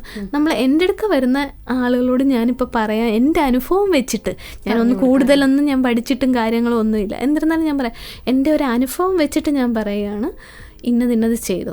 എനിക്ക് ഈ ഒരു മെഡിക്കൽ ഫീൽഡേ അറിയത്തില്ല. ഞാൻ പഠിച്ചത് കൊമേഴ്സും കാര്യങ്ങളും ഒക്കെയാണ്. പിന്നെ TTC ആയിരുന്നു. അത് കഴിഞ്ഞപ്പോൾ ഡിഫൈ എടുത്തു. എല്ലാം അക്കൗണ്ട് ബേസ് ചെയ്തുള്ള കാര്യങ്ങളാണ്. പക്ഷേ എനിക്ക് ഉപയോഗം വന്നത് മൊത്തം ഇപ്പം ജസ്റ്റ് ഒരു മുറിവ് കണ്ടാൽ ഞാനത് ഡ്രസ്സ് ചെയ്യും. അത് ഞാൻ പഠിച്ചു. വേണേ സ്റ്റിച്ച് ഇടാനും ഞാൻ തയ്യാറാണ്. അങ്ങനെ വരെ ഞാൻ പഠിച്ചു കഴിഞ്ഞു. കാരണം അനുഭവങ്ങൾ അങ്ങനെ പഠിപ്പിച്ച് ഇപ്പോൾ എന്തെങ്കിലും ആർക്കെങ്കിലും ഒരു സിംറ്റം കണ്ട ഒരു ശരീരം കുഴയുന്നു, ഞാൻ പറയാം BP ഷുഗറോ നോക്ക് അതായിരിക്കും, ഞാനങ്ങ് പറഞ്ഞു കൊടുക്കൂ. തീർച്ചയായിട്ടും എനിക്ക് തോന്നുന്നു ആദ്യ ഭയങ്കര ലക്കിയാണ്. കാരണം നിങ്ങളുടെ അടുത്തേക്ക് ആദ്യം എത്തിയത് തന്നെ ആദ്യയുടെ ലക്കാണ് എന്നേ ഞാൻ പറയുള്ളൂ. അത്ര മനോഹരമായിട്ടാണ് ഇപ്പോൾ ആദ്യ ചേച്ചി കൊണ്ട് നടക്കുന്നതും ഹസ്ബൻഡ് ആണെന്നുണ്ടെങ്കിലും കാര്യങ്ങളൊക്കെ നോക്കിക്കൊണ്ട് പോകുന്നത്. അപ്പം ആദ്യമാണ് ശരിക്കും ഇവിടെ ലക്കി എന്ന് പറയുന്നത്. കാരണം നമ്മൾ കേൾക്കാറില്ലേ, ദൈവം അത്രമാത്രം അങ്ങനെ ഒരു സ്പെഷ്യൽ കിഡിനെ നിങ്ങൾക്ക് തന്നിട്ടുണ്ടെന്നുണ്ടെങ്കിൽ അത് ആ കുഞ്ഞിനെ വളരെ മനോഹരമായിട്ട് നോക്കാൻ നിങ്ങൾക്ക് സാധിക്കും എന്നുള്ളൊരു ഉറപ്പുള്ളത് കൊണ്ടാണ് ദൈവം അങ്ങനെ ഒരു കുഞ്ഞിനെ തന്നത്. ഞാൻ എവിടേക്കോ കേട്ടിട്ടുണ്ട്. അത് ശരിക്കും എത്രമാത്രം സത്യമാണെന്ന് ഇപ്പോൾ ചേച്ചിയെ കാണുമ്പോൾ, അല്ലെങ്കിൽ ചേച്ചിയുടെ കഥ ഇങ്ങനെ കേൾക്കുമ്പോൾ ഞാൻ ആലോചിക്കുന്നുണ്ട്. ഇനിയും ഒരുപാട് എന്താ പറയുക, ആദ്യയുടെ കാര്യത്തിലാണെന്നുണ്ടെങ്കിൽ ഒരുപാട് ആദ്യം ബെറ്റർ ആകട്ടെ. നമ്മളതേ അങ്ങോട്ട് ബൈ പറയുകയാണ്. ഇനിയും നമ്മൾ ഇതുപോലെ കാണണം കേട്ടോ. തീർച്ചയായിട്ടും ആദ്യനെ ഞാൻ ഒരു ദിവസം കൊണ്ടുവരാം. കാണണമെന്നുണ്ട്. എന്തായാലും ഒരു ദിവസം ഞാൻ കൊണ്ടുവരാം, ഉറപ്പായിട്ടും. ഞാനൊരു ദിവസം അവനായിട്ട് വരാം. അത് പറഞ്ഞ പോലെ എന്തെങ്കിലും അവൻ ബെറ്റർ ആകുകയാണെങ്കിൽ ഞാനൊരു മീഡിയയ്ക്ക് മുന്നിൽ അവനെ കൊണ്ടുവരണം എന്ന് തന്നെ വിചാരിക്കുന്നു. കാരണം വേറൊന്നും കൊണ്ടുവല്ല, അവൻ ഒന്നും ആകില്ല എന്ന് പറഞ്ഞെടുത്ത് നിന്ന് ഞാൻ പലരെയോടും ഞാൻ പറഞ്ഞിട്ടുണ്ട്, അവൻ കഴിഞ്ഞു, അവൻ ഇത്രയേ ഉള്ളൂ എന്ന് വിചാരിച്ചെടുത്തു നിന്ന് അവൻ ഇത്രയും ബെറ്റർ ആയിട്ടുണ്ട്. ഇനി അവനൊന്ന് ഇൻഡിപെൻഡൻ്റ് ആവുന്നിടം വരെ എനിക്കതൊരു ടാസ്ക് തന്നെ, വലിയൊരു ടാസ്ക് തന്നെയാണ്. അതിലേക്ക് അവനെ എത്തിക്കണം. ഈ പറഞ്ഞ ആളുകളുടെ മുമ്പിലേക്ക് അവനെ എനിക്ക് എത്തിക്കണം. അവനല്ല പരാജയപ്പെട്ടത്, ആ പറഞ്ഞവരാണ് പരാജയപ്പെട്ടത്. അവൻ പക്ഷേ എല്ലാം വേദനകൾ സഹിക്കുന്ന ആളാണ്. ഒരുപാട് വേദനകൾ അവൻ്റെ ഇതിൽ വരുമ്പോഴും അവൻ ചിരിയോടുകൂടി, ഒരു ചിരിയിൽ അവനെല്ലാം ഒതുക്കിയിട്ട് അവൻ ബെറ്ററാണ്. ഇന്നും അവനോട് ചോദിക്കാൻ ആരും അറിയാത്തൊരാളാണ്, നിനക്ക് എന്താണ് ആഗ്രഹം? എനിക്ക് സ്വന്തമായിട്ട് നടക്കണം, ഇതാണ് അവൻ്റെ ആഗ്രഹം. അവൻ്റെ ഏറ്റവും വലിയ ആഗ്രഹമാണത്. അപ്പം അതിലേക്ക് എത്തിക്കാനുള്ള ഒരു തീർച്ചയായിട്ടും ദൈവം ആദിക്ക് നൽകും. അതുപോലെ തന്നെ ആദിയുടെ ഫാമിലിക്കും ചേച്ചിക്കും ചേട്ടനും നൽകും. ഇതുപോലെ തന്നെ ഇങ്ങനെ മുന്നോട്ടേക്ക് പോകട്ടെ എന്നുകൂടെ ആത്മാർത്ഥമായിട്ട് താങ്ക് യു. എന്നെ ഇതിനകത്ത് വിളിച്ചതിലും വളരെയധികം സന്തോഷമുണ്ട്. കാരണം ഇങ്ങനെയുള്ള അമ്മമാരോട് എനിക്ക് എന്തെങ്കിലും ഒന്ന് പറയാൻ കഴിഞ്ഞു എന്ന് ഞാൻ വിചാരിക്കുന്നു. എൻ്റെ സ്വന്തം ജീവിതാനുഭവമാണ് ഞാൻ പറഞ്ഞത്. തീർച്ചയായിട്ടും ഒരുപാട് പേർക്ക് ഇപ്പം നമ്മളെ കേട്ടുകൊണ്ടിരിക്കുന്ന അമ്മമാർക്ക് വളരെ ഇൻസ്പിറേഷൻ ആയിട്ടുള്ള ഒരു മോട്ടിവേഷൻ ആകുന്ന ഒരു ലൈഫ് സ്റ്റോറി തന്നെയാണ് ചേച്ചിയുടേത്. കാരണം ഞാൻ പറഞ്ഞല്ലോ, നേരത്തെ പറഞ്ഞതുപോലെ തന്നെ എല്ലാവരും ചെയ്യുന്നൊരു കാര്യമല്ല ചേച്ചി ചെയ്യുന്നത്. ഒരു പോയിന്റ് എത്തുമ്പോൾ നമ്മൾ സ്റ്റക്ക് ആയിക്കഴിഞ്ഞാൽ ചിലപ്പോൾ അവിടെ സ്റ്റോപ്പ് ചെയ്യുന്ന മനുഷ്യരെ എനിക്കറിയാം. പക്ഷേ അതിനപ്പുറത്തേക്ക് അടുത്ത സ്റ്റെപ്പ് എടുത്ത് വെക്കാൻ ധൈര്യപ്പെടുന്ന വളരെ കുറച്ച് പേരെ ഞാൻ കണ്ടിട്ടുള്ളൂ. അതിലൊരാളാണ് ചേച്ചി. അപ്പോൾ ഹാറ്റ്സ് ഓഫ് യു ചേച്ചി. Thank you. അപ്പോൾ അടുത്ത ആഴ്ച ഇതുപോലെ വളരെ മനോഹരമായിട്ടുള്ളൊരു ഗസ്റ്റുമായിട്ട് നമ്മൾ വീണ്ടും ഒത്തുകൂടുന്നതായിരിക്കും. Until then, stay tuned to Chetan FM 90.8.